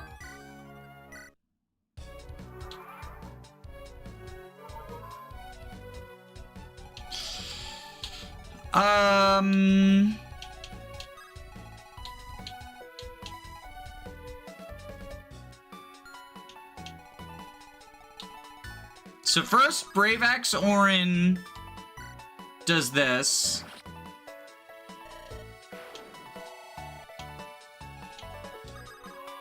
Then we Storm Cannon you.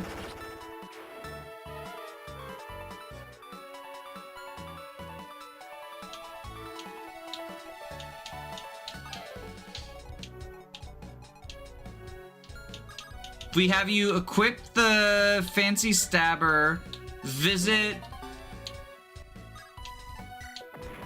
Kanto to here, so the Wyvern can attack from multiple squares.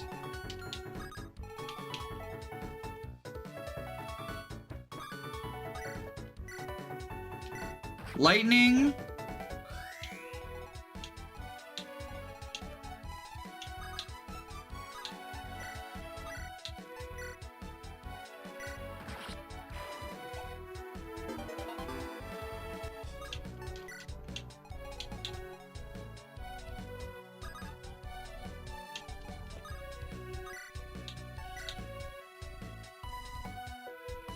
Reinforce Hagendire. Berwick might actually get everything he wants for this boy. He deserves it! Both Berwick and Hagendire deserves it.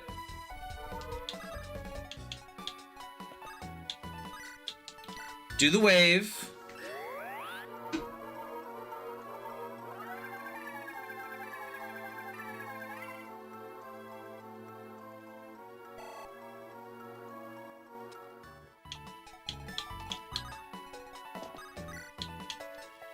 Seahawk flag.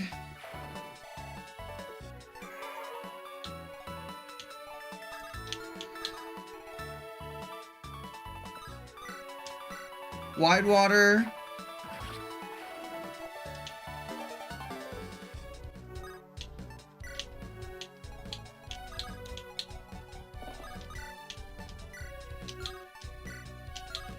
Fanion.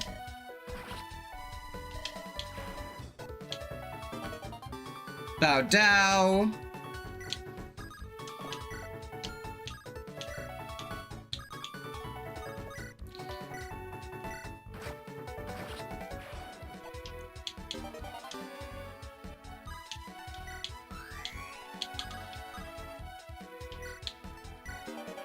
Wyvern Tail.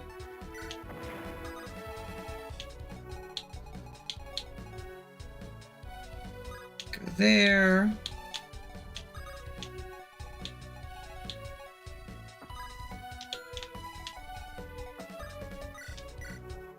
Oh, I fucked it up. I fucked it up. Hold on. Okay, use another turn wheel. Order of operations. Order of operations. So we've got 3 left.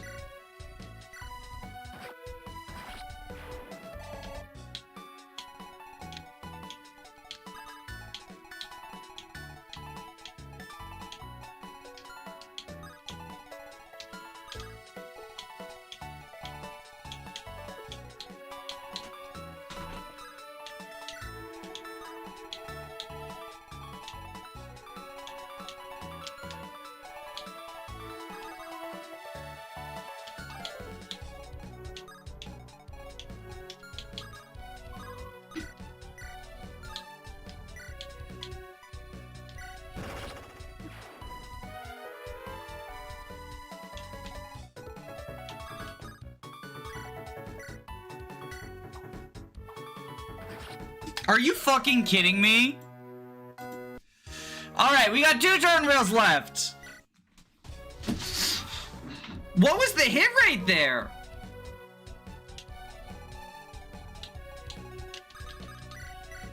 It's 82 and he missed both?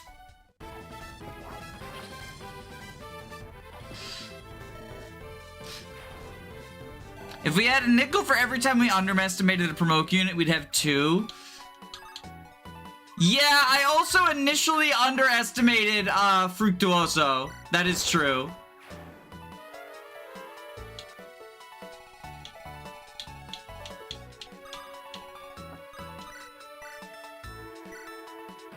This might be the map where we increase it to the 10 turn wheel limit. I declared that to be a possibility, and it's looking like it might be. Unfortunately.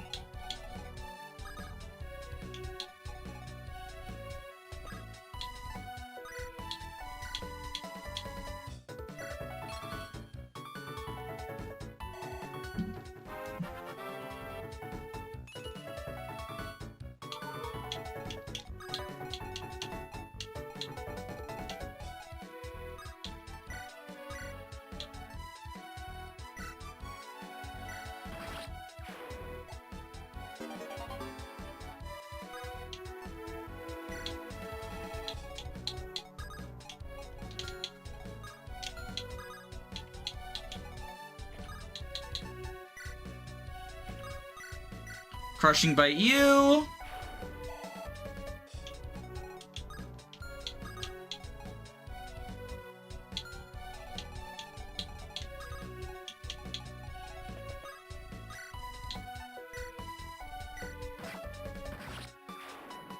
Do that.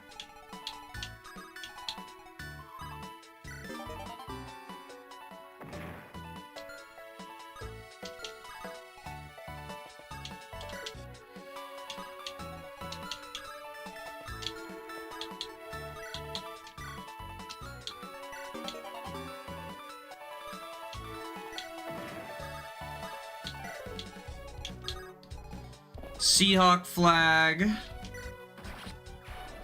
I can't believe you killed Tam Call of the Armor.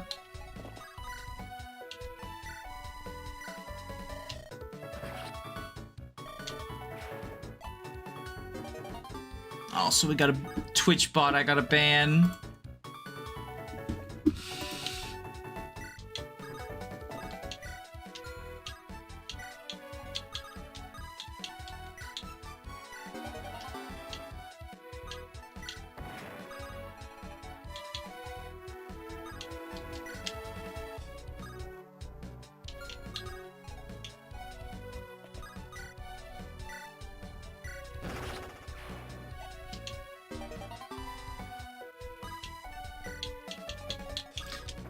Haven't really been making use of Quilin on this map, but she's still been nice for just like flying and accomplishing stuff.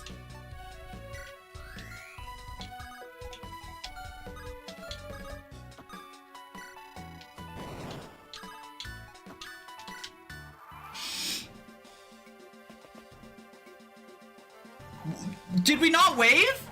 Oh, I didn't wave.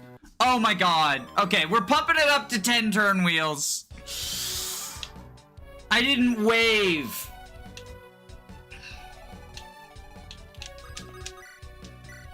I knew I was forgetting something.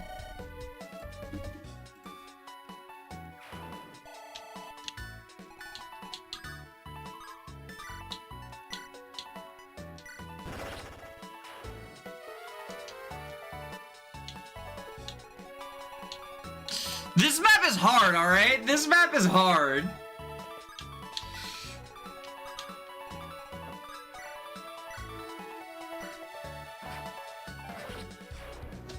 This is what it feels like to play in misery mode.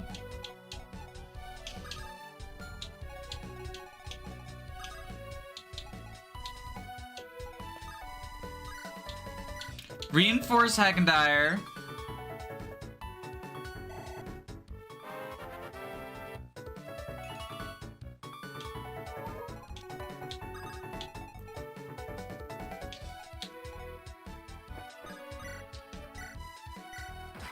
Hardest map in the game by a decent margin, only chapter 4 comes close. Really? I don't think 4 is very hard, personally. I guess that shows, you know, different strokes for different folks. Everyone's gonna have a different hardest map or whatever. Do the wave.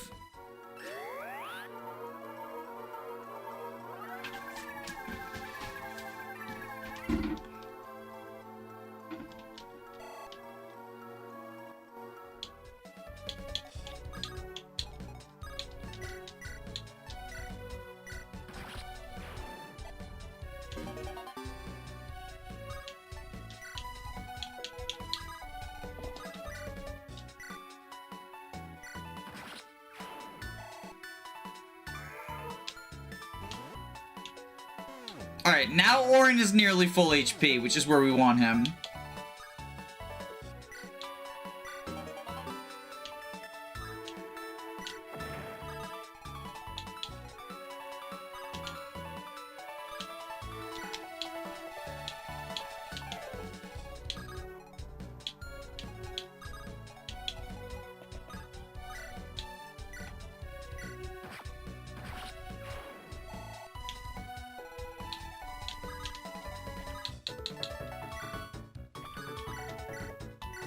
Crushing Bite.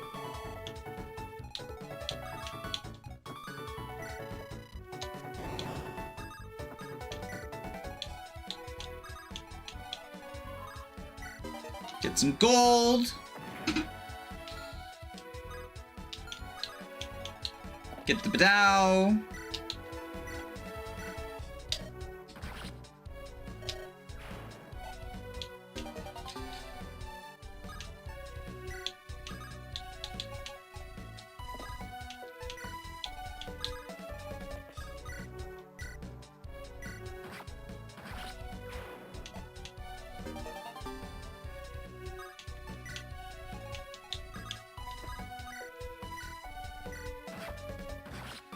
One doubt, doesn't Hackendire have to Kanto to move from the house without Fancy Dagger?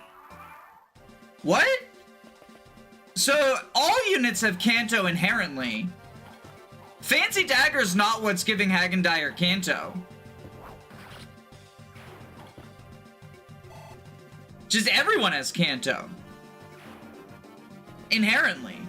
Like, that's just, it's a trait of this hack.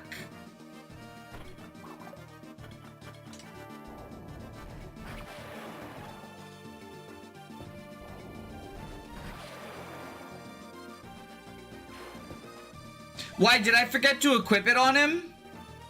I think with Invigorate, he's probably fine even if I forgot to equip it on him. No, I did. I gave it to him.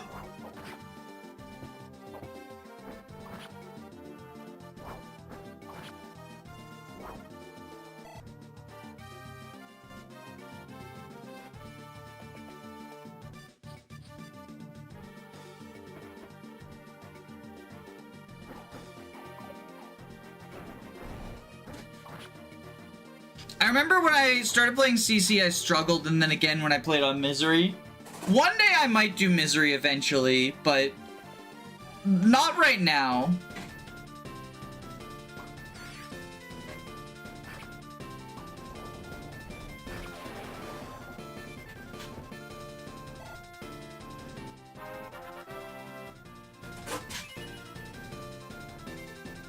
I was asking if I remembered right, and he could do it even without fancy. Yeah, the reason we have fancy on him is it's the only sword in his inventory, and swords boost his bulk.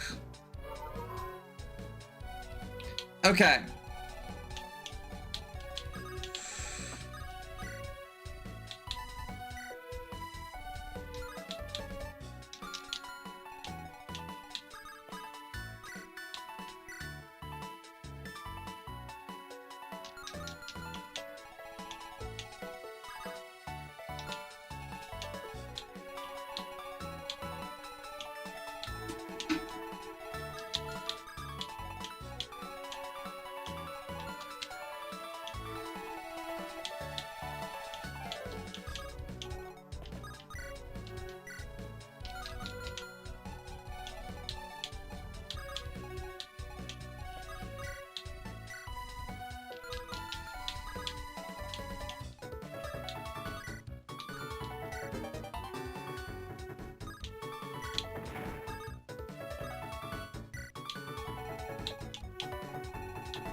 Longbow? Ooh, that's not enough to kill.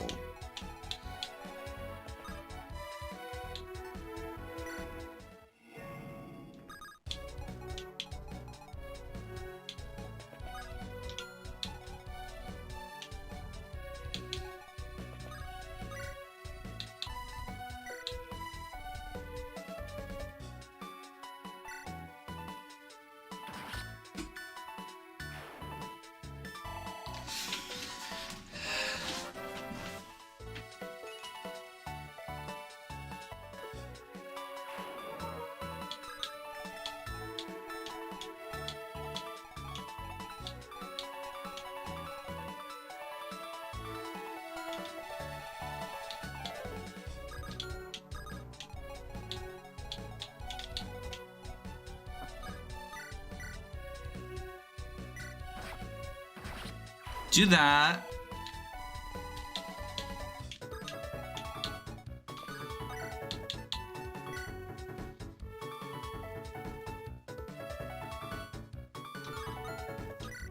We're gonna wave again. I think we just wave every turn at this point.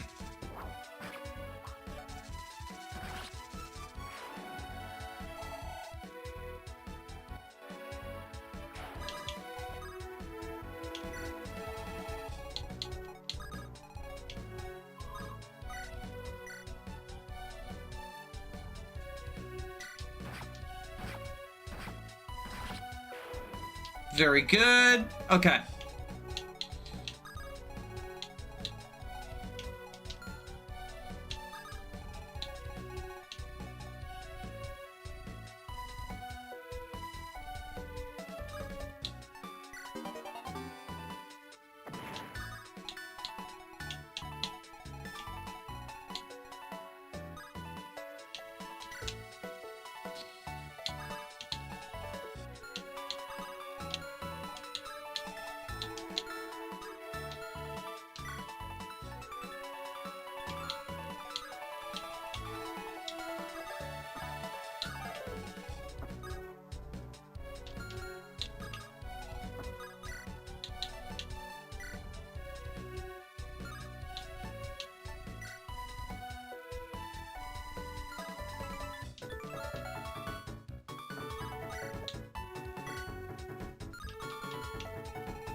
Where's warp?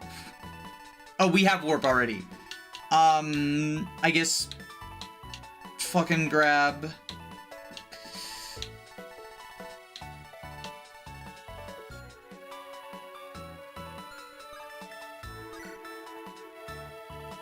Wave, we go wave.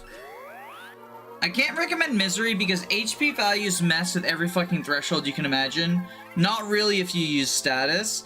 I do imagine, because a lot of the tools just I feel like I haven't been making full use of because I haven't needed to, you know? So I imagine to some extent...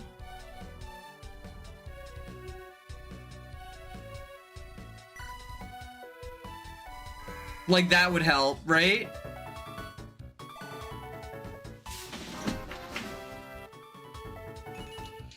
Reinforce Evadne.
Fuck.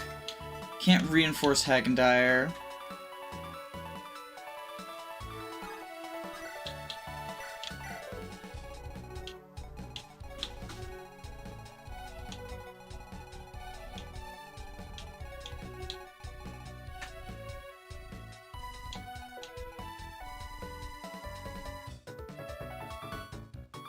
Maybe send Ellerie here?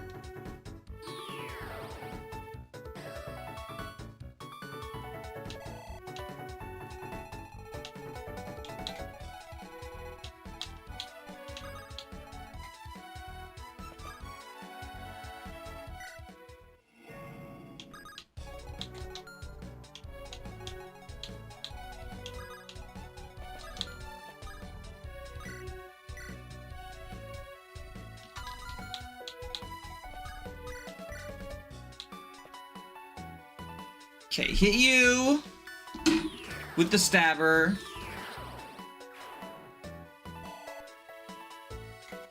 Every weapon with good gut might becomes needed.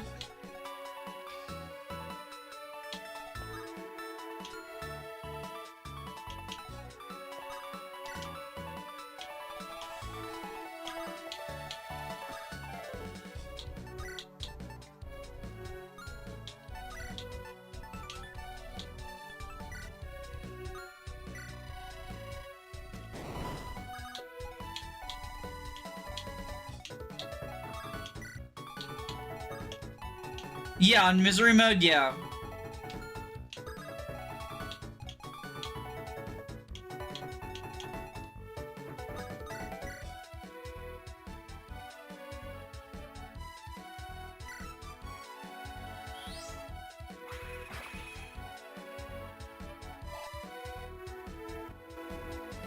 Oh, if we have to turn wheel, I think I can boost Hagendire's defense.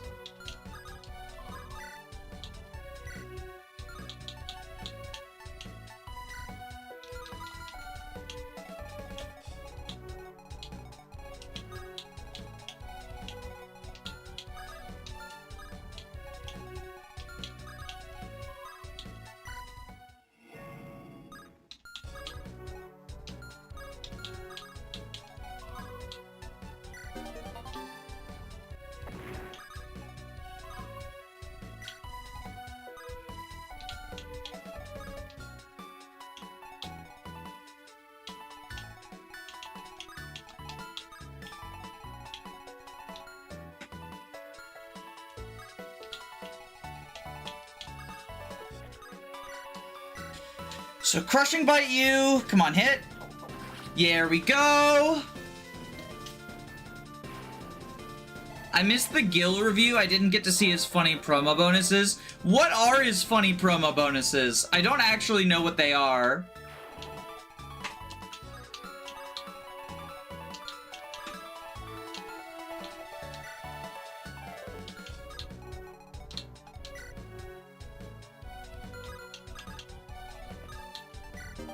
10 move. That's not a joke.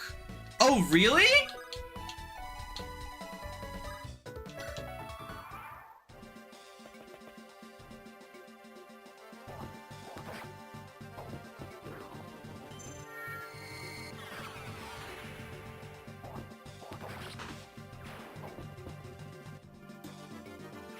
Okay, we got a turn wheel.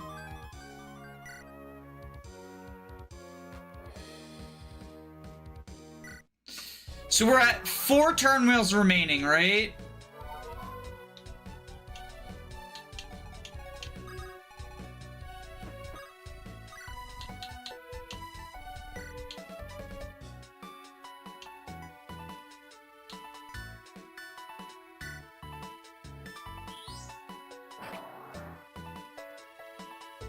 I think back to when it was 5 to 15.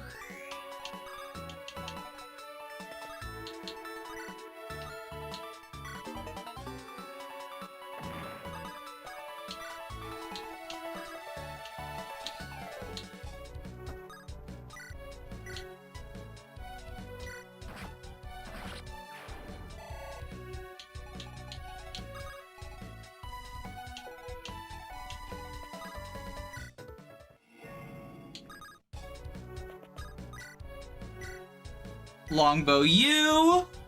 Also instant A swords. Maybe we should do a second guild review then, now that I have this information. After this chapter, we'll do a second guild review. How's that?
I don't think it does anything for Gil outside of inventory fireman. Oh, Dazzle Dart can promote. Yeah. Yeah, someone informed me of that. And I said basically what you said, where it's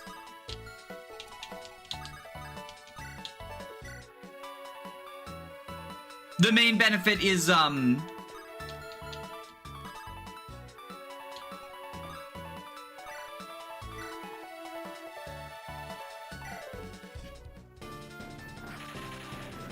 the gaining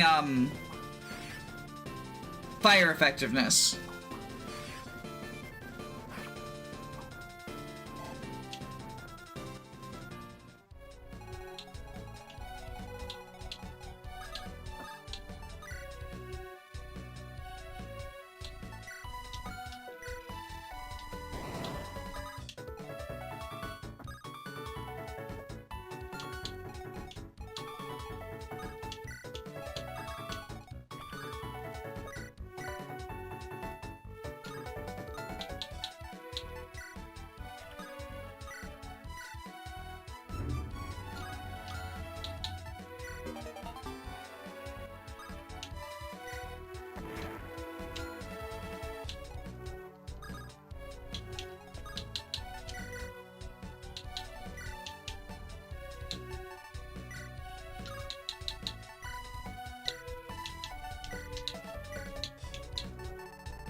We're running out of convoy space, I'm realizing now.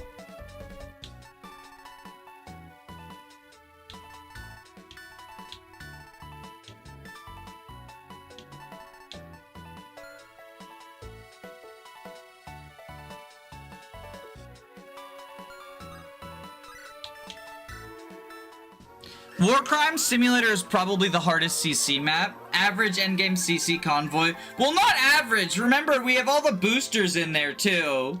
Because I've been hoarding them, right?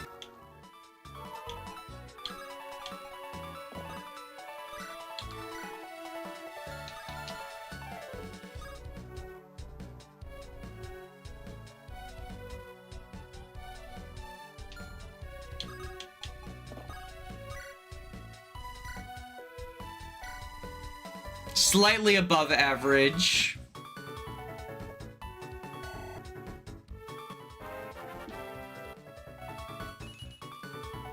Evadne really was a throw, wasn't she? Like, we have not used her bulk at all. She's just been visiting stuff. So it should have been Igo.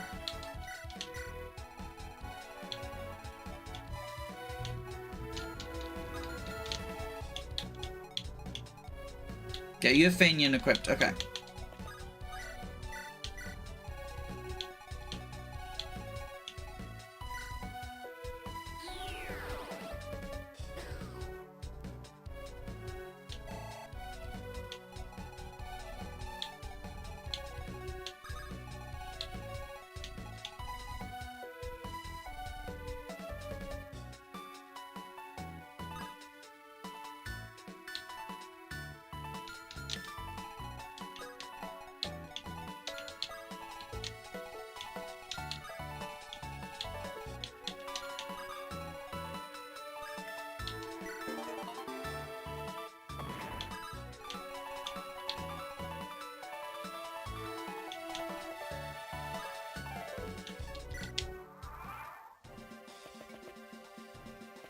The most based runs feed the boosters to Gil.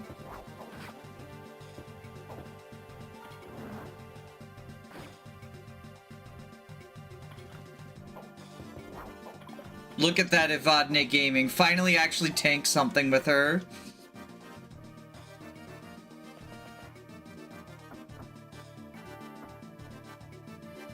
Meanwhile, the real tank.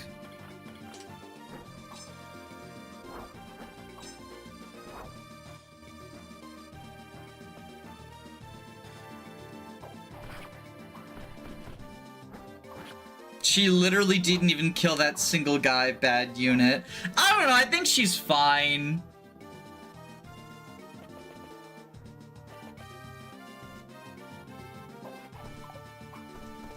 Get Orindon. Get Orindon!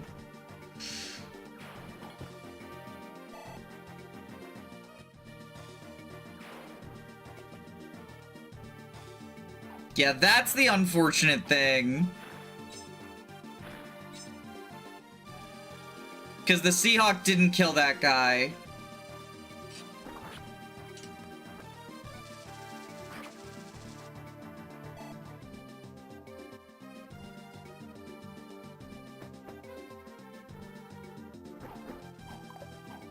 Our actual tank right here, doing actual tanking. Imagine if we gave him boosters.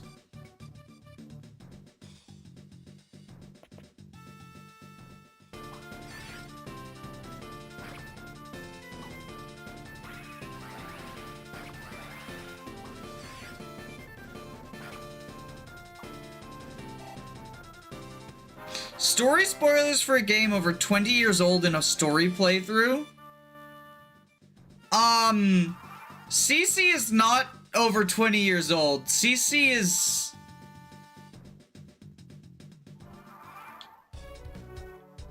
CC came out like 2 years ago.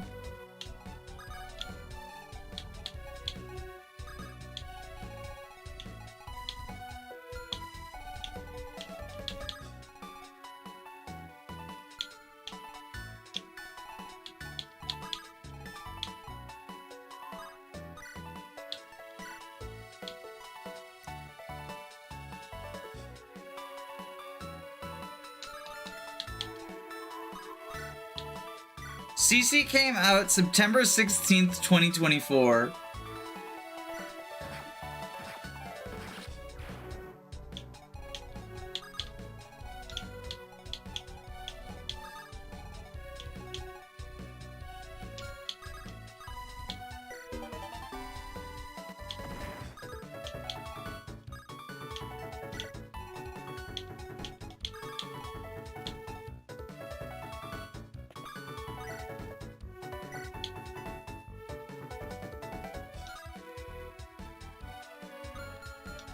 Does Airborne last the entire turn or just one round of combat?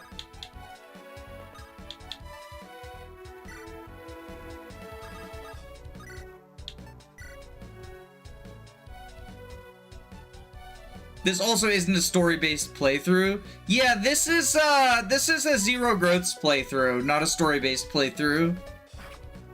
Am I gonna defile this grave for money? Hell yeah.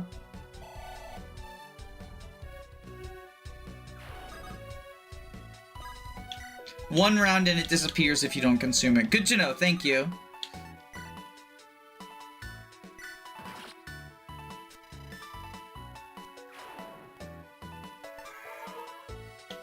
Okay, I was afraid that wouldn't work because they would not be considered red, but they were. Okay.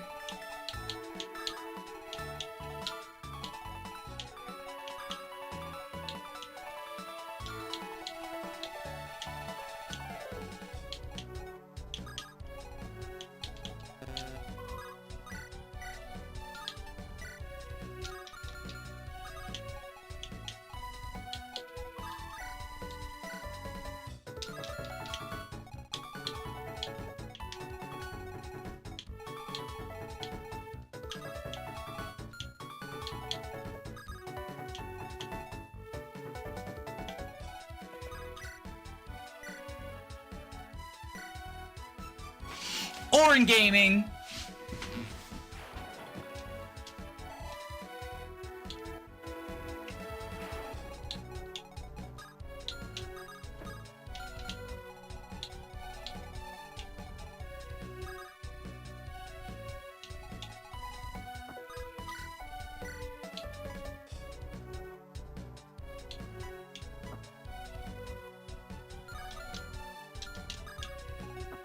Betrayer. Yes! Okay. Cheat the ballista limit?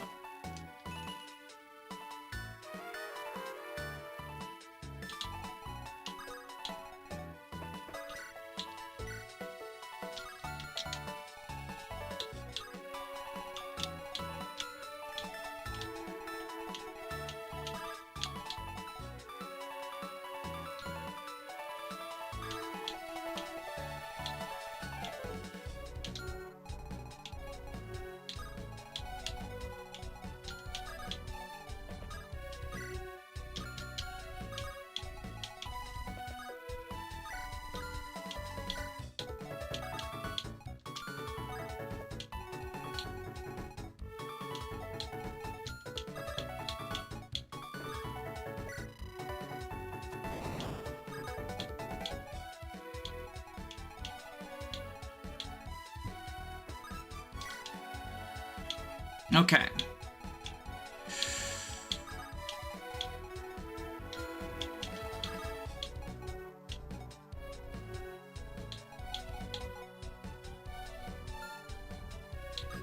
We don't have anybody deal effective damage to any of these people left alive, right? Oh, Trickster's a staffer. So Spellbane should be... It's... No, because they don't have it equipped. They're not considered that. Okay.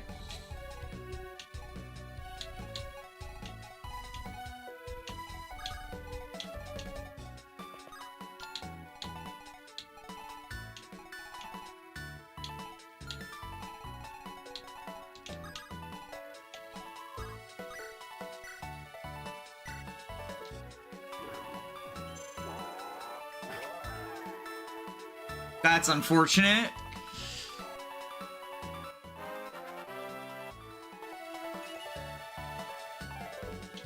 This is when you would want the infantry effective tome. Yeah. Or we could rescue with Ellerie.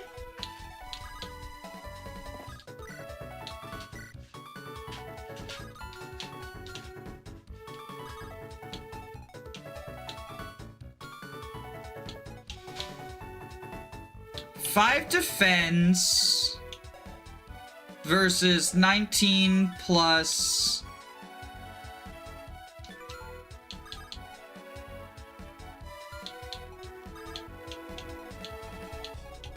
Because if we have Ellerie rescue, then we can get a extra action off of this.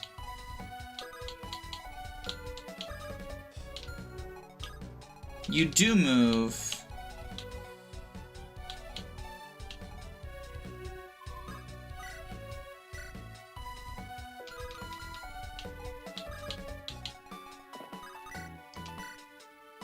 Oh, that's Dust Smasher.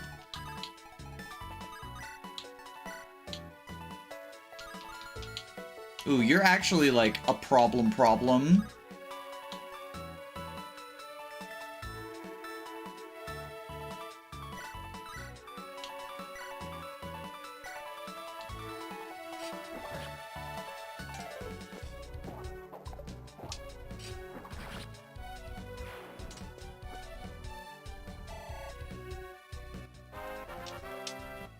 The boss is a problem. Yeah, the boss is a problem.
Okay, we'll do this.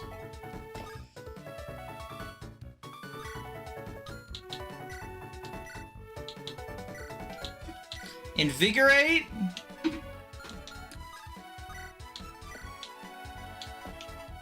Dazzle Dart.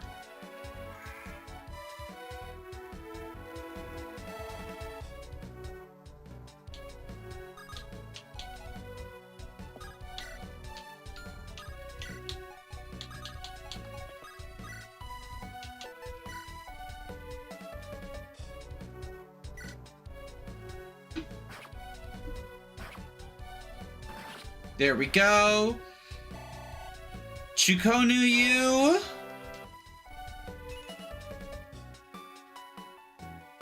Dazzle Dart will choke this point. Promote.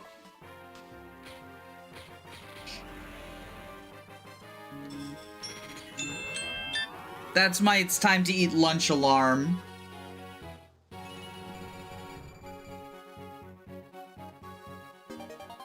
You can now use Swords and Anima for more effectiveness. Okay.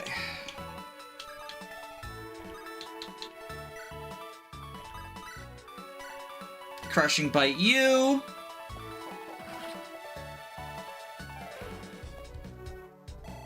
Chicken Jockey.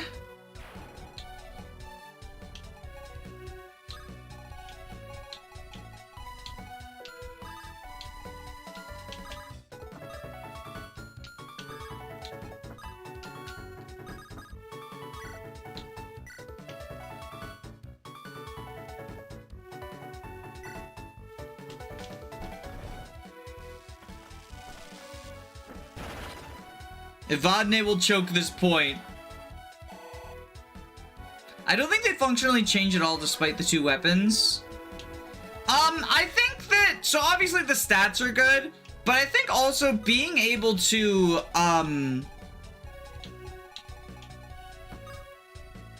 just by default deal effectiveness to now more things, because of the infantry thing, is good.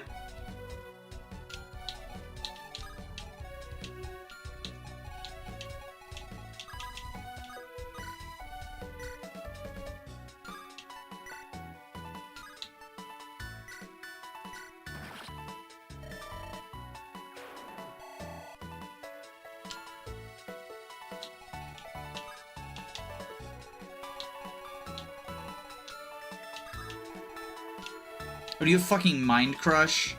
You got fucking Mind Crush.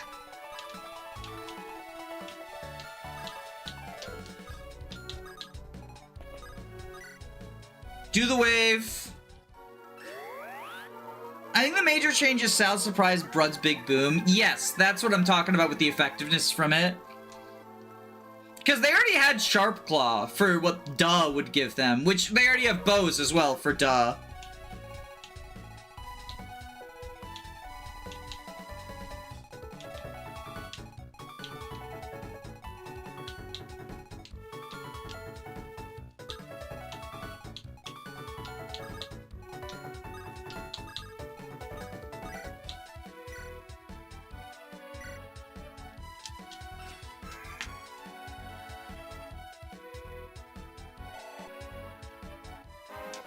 More Gale Force options. I doubt Dazzle has Dull rank. That's true.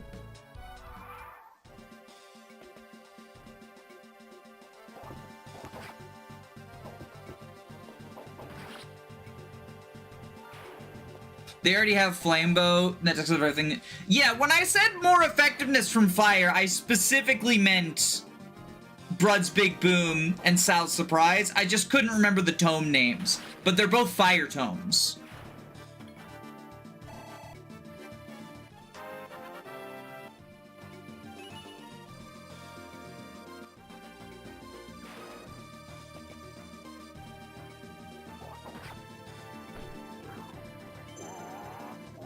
No!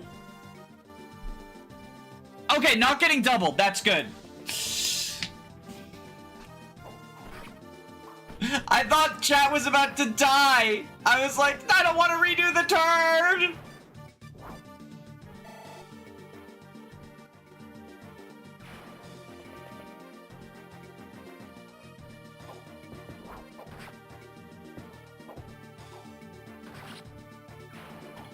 Chat has fallen. No, chat survived.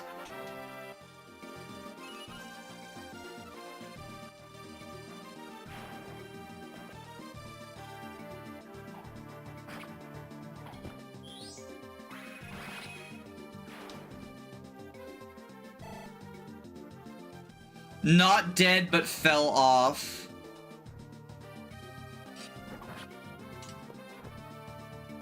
The nice thing about Dazzle Dart is these count as round of combats on enemy phase. And look at that, the Orin special broke just in time for Bravex Orin. We still need chat for the anti-staff guy.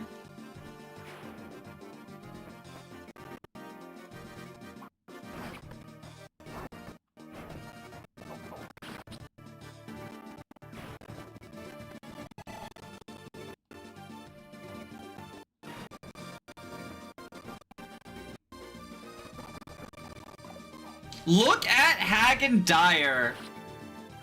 The Hagen Dyer in white, but he's actually in gray and blue.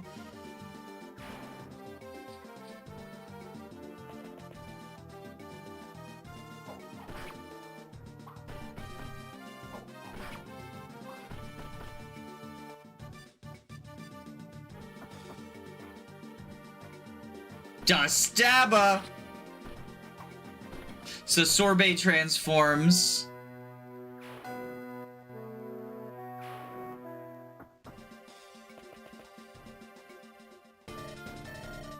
Anyway, get curved sorted.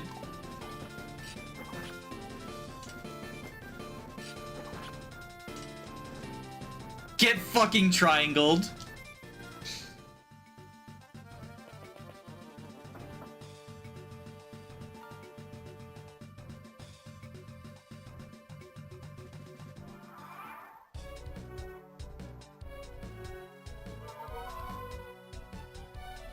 Okay.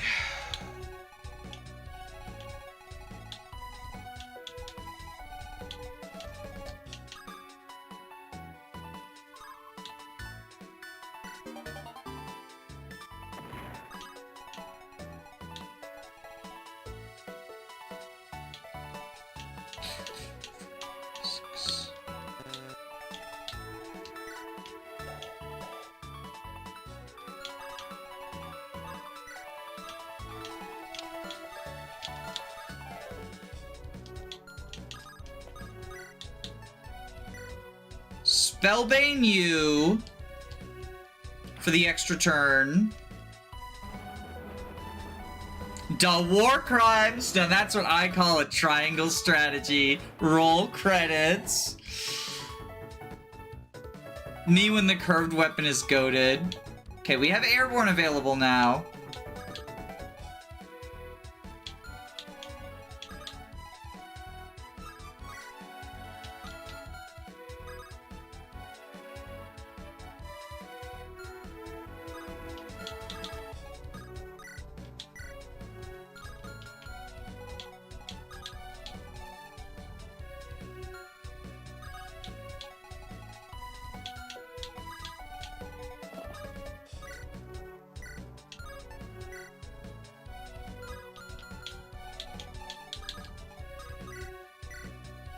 Okay, we Spirit Slayer you.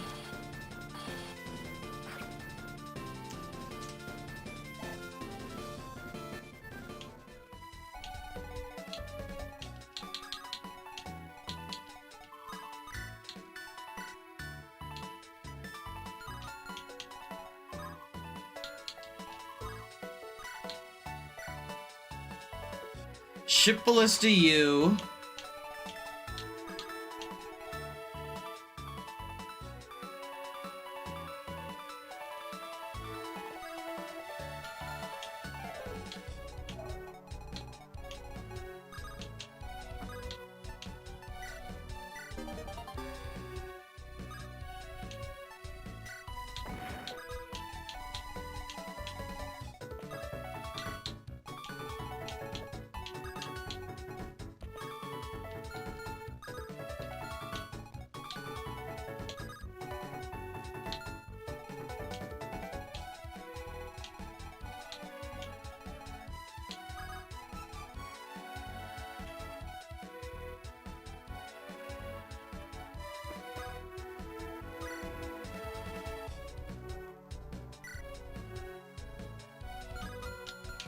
We're gonna have to start getting ready to escape next turn.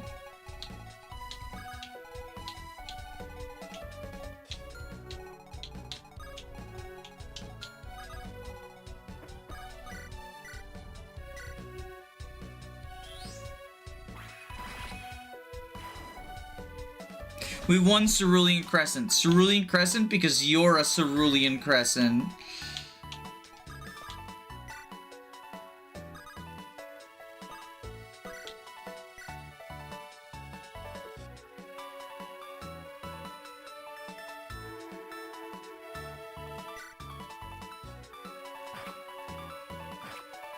I'm surprised that chat Nos taking has been working. Oh, it hasn't.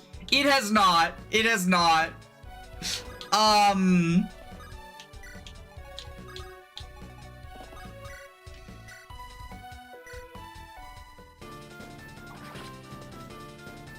just wanted a way out for us. I guess Nosferatu Tome is good. No, no, no, no, no. Do not get the wrong impression from chat being alive. The one time they tried to Nos take something, they almost fucking died because of it.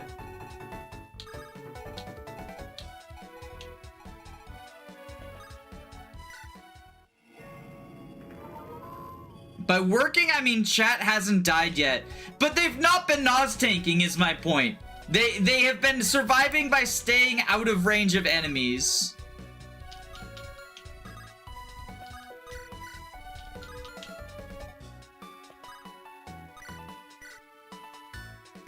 That's more than I expected to happen. If you don't get attacked by enemies, you won't die. That's not Nos tanking. They purged people on turn 1. They haven't Nos tanked. Nosferatu's good for having 3 range, but I can't emphasize this enough. Chat has not used Nosferatu. They've used it once and they fucking missed with it. Chat has not actually made use of, like, they're not good at Nos tanking because they haven't done anything. I haven't seen most of the map, so I just assume that they know. They haven't though! How many times do I have to say it? How How many times do I have to teach you this lesson, old man? They haven't Nos tanked! Crying and shitting myself in the parking lot. They haven't Nos tanked!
Poor chat, we can't even Nos tank.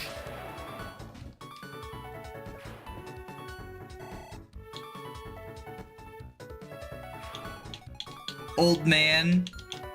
Yeah, to be clear, I'm making a SpongeBob reference. In case, I don't want anyone to feel like gendered stuff. It's a quote from a SpongeBob episode. I'm assuming y'all are to send an item to supply. Send the Umbral Axe.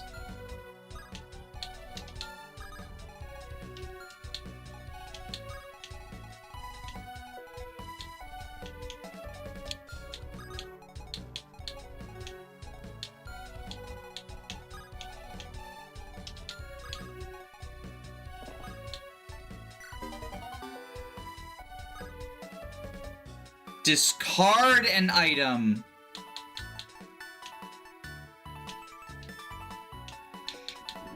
Oh, fuck. These are all items I don't want to discard.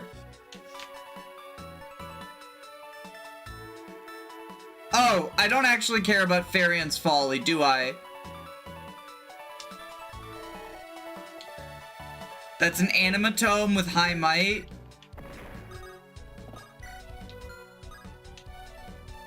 Rip Farian, yeah.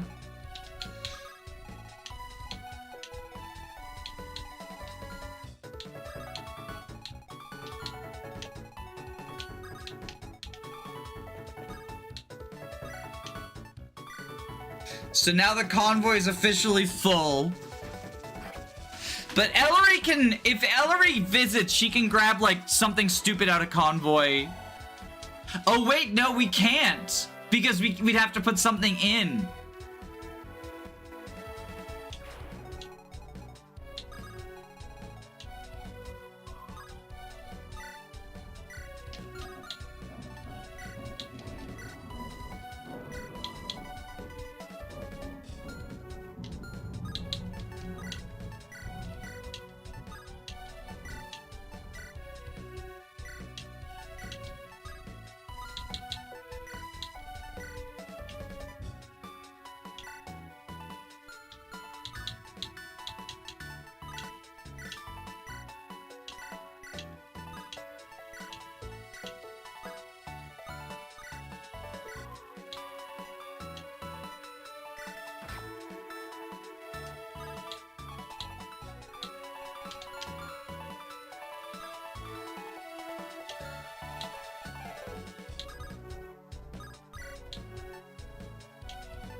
Convoy too full of shit. No war crimes for you. Hey, we still get the war crime points. We just threw away Farian's Folly.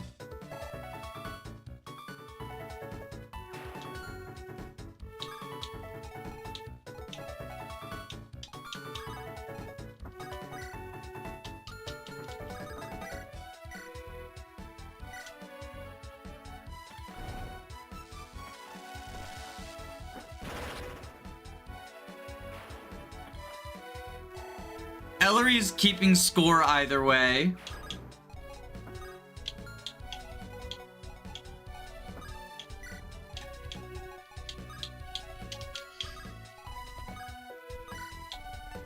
So we wave.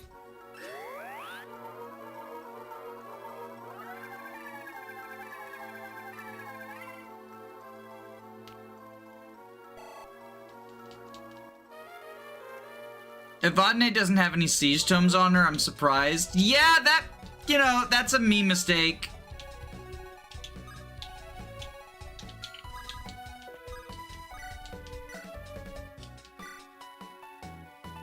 Wave is so useful. It's great for Nerissa, because she has no fucking range.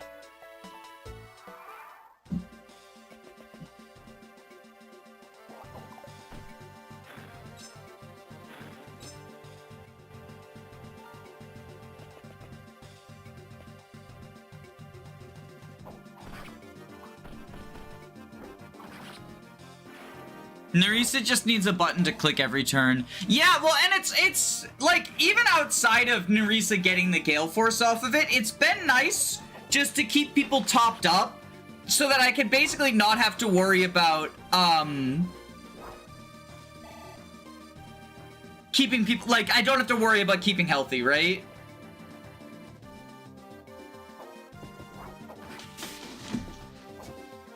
Didn't mean to call you out. No. Call me out. Call me out. Call me out. I own it.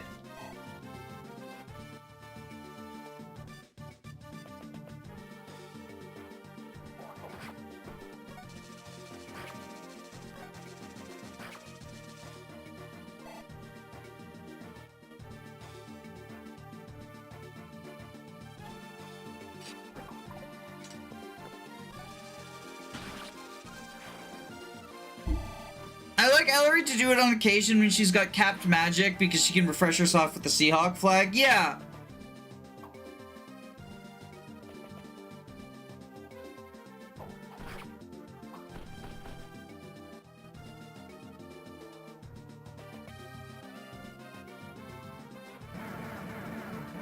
God, Hagendai are so fucking good.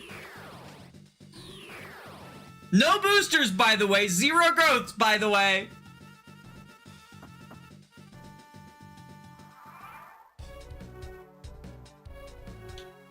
Okay. What war crimes do we have left? The 2 graves and house arena. Is that it? Are we gonna get 100%?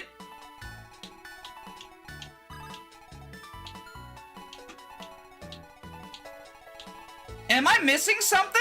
Or is that, we got the farms.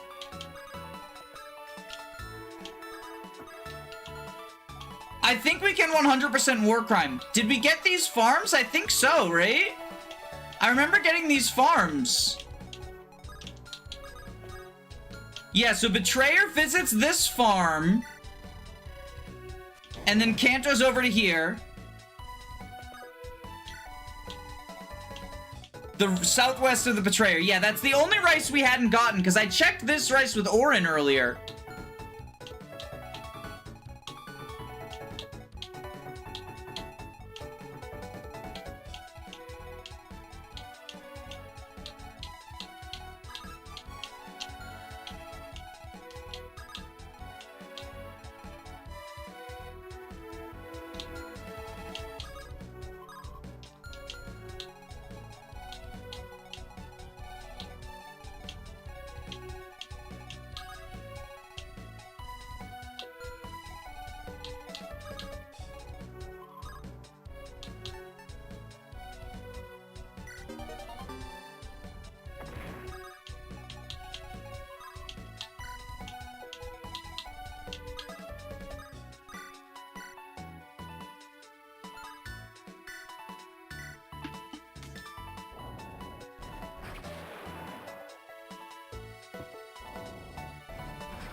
There's no fucking way.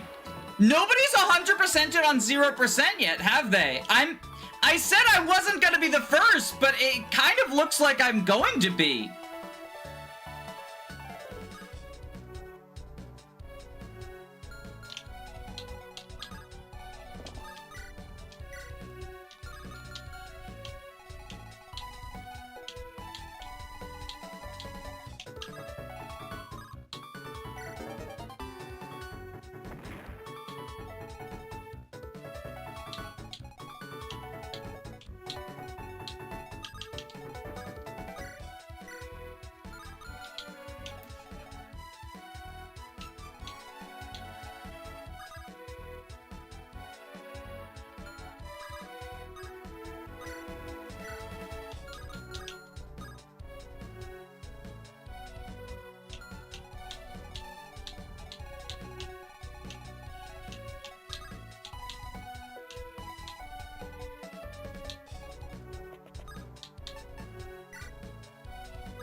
You're not the first? Oh, who got it? Who got perfect before? Dashuda. Because someone in chat said that no one had gotten 100% on 0% or misery before.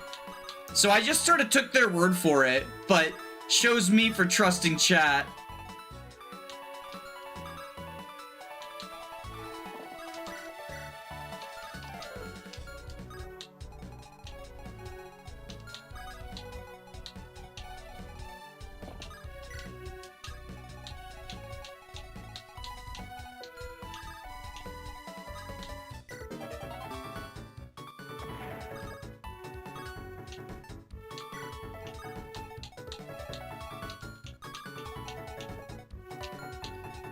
$35.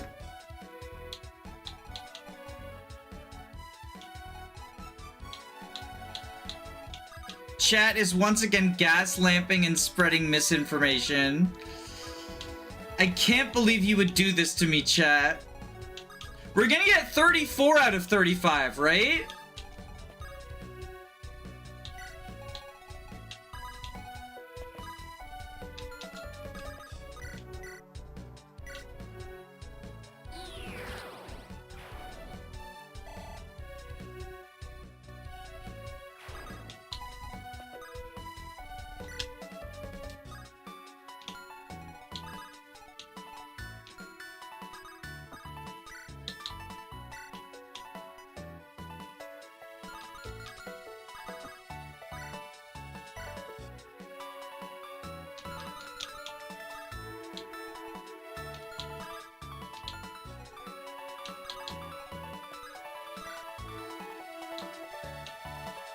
Oh, wait, we don't have wave.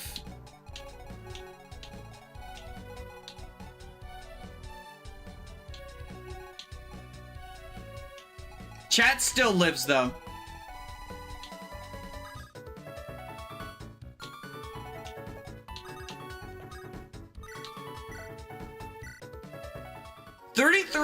Is because one of the dog's flay eggs isn't properly saved by the turn wheel, and because people keep forgetting the talk.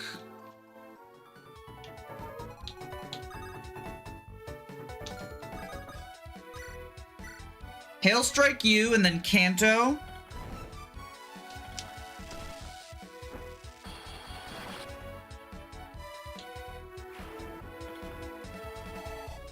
You reloaded, so you'll end up at 33. Ah, okay.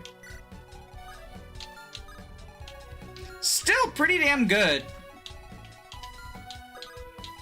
We technically should get the 34, but the reload, right?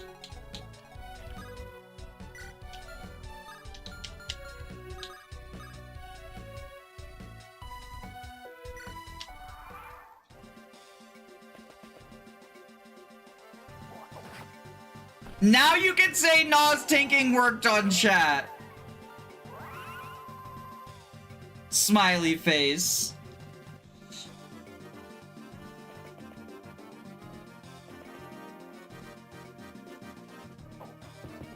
"100% war crimes is only allowed in zero turn wheel gaming." Fun fact, I'm pretty sure Revayan himself never got 33. Good work, chat. We Nas tanked.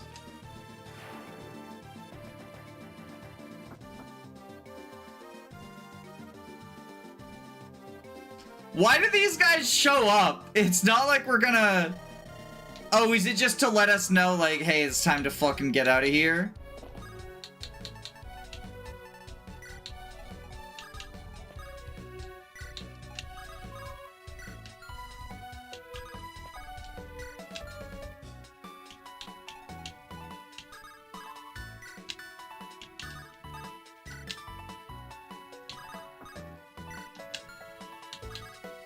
For the flavor? Yeah. I realized after I said that, like, it's for flavor.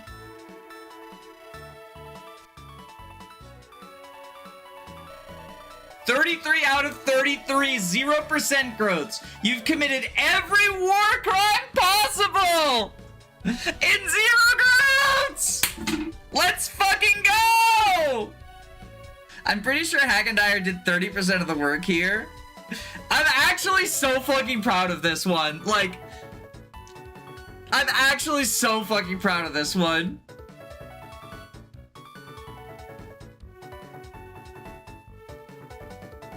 What a gamer moment. I was here. I was here.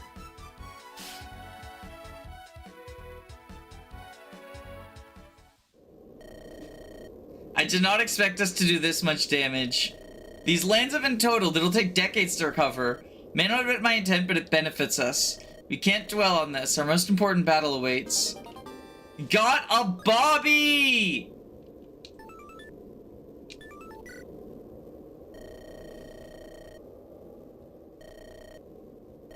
It's the Betrayer. He's up to no good. What do you mean? The Betrayer helped us with Brave Ballistas! The elusive and rare Bobby.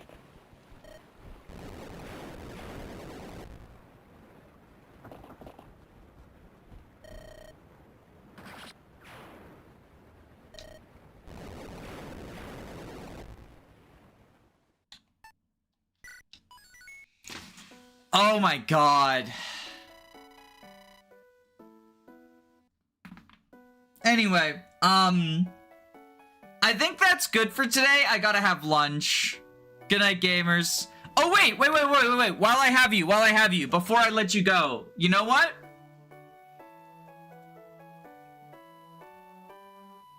I got something to plug. Before I let you go, today on Ice Rider, which, by the way, Ice Rider, in case you don't know, that's where my Let's Play stuff goes up. And the CC 0% playthrough is also going to go up. There. But I believe about 30 minutes ago, it should have gone up.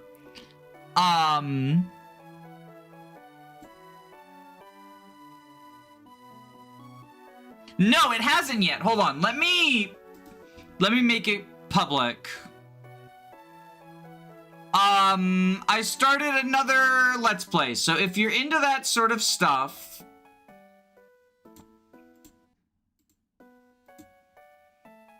I started Fire Emblem The Seven Siblings right here.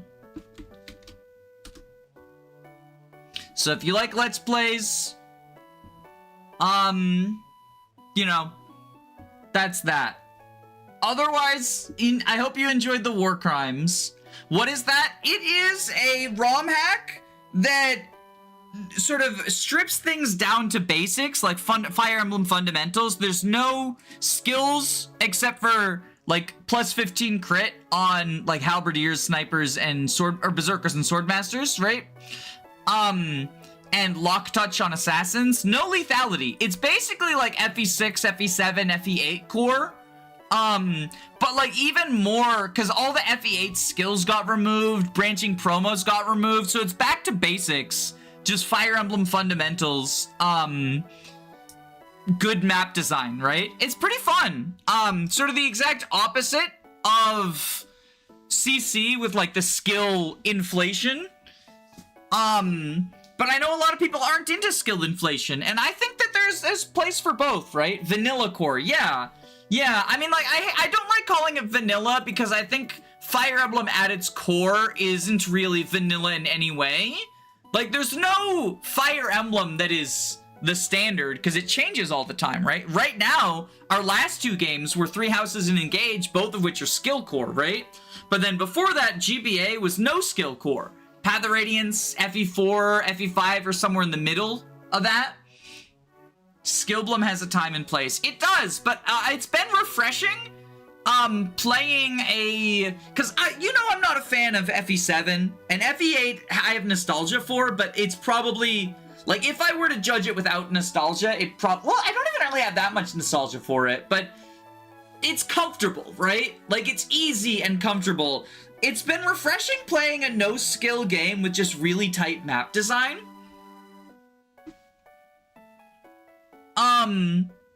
So yeah. Anyway, Seven Siblings, if you're interested, click the link. Otherwise, I hope you enjoyed the War Crimes. Bye-bye.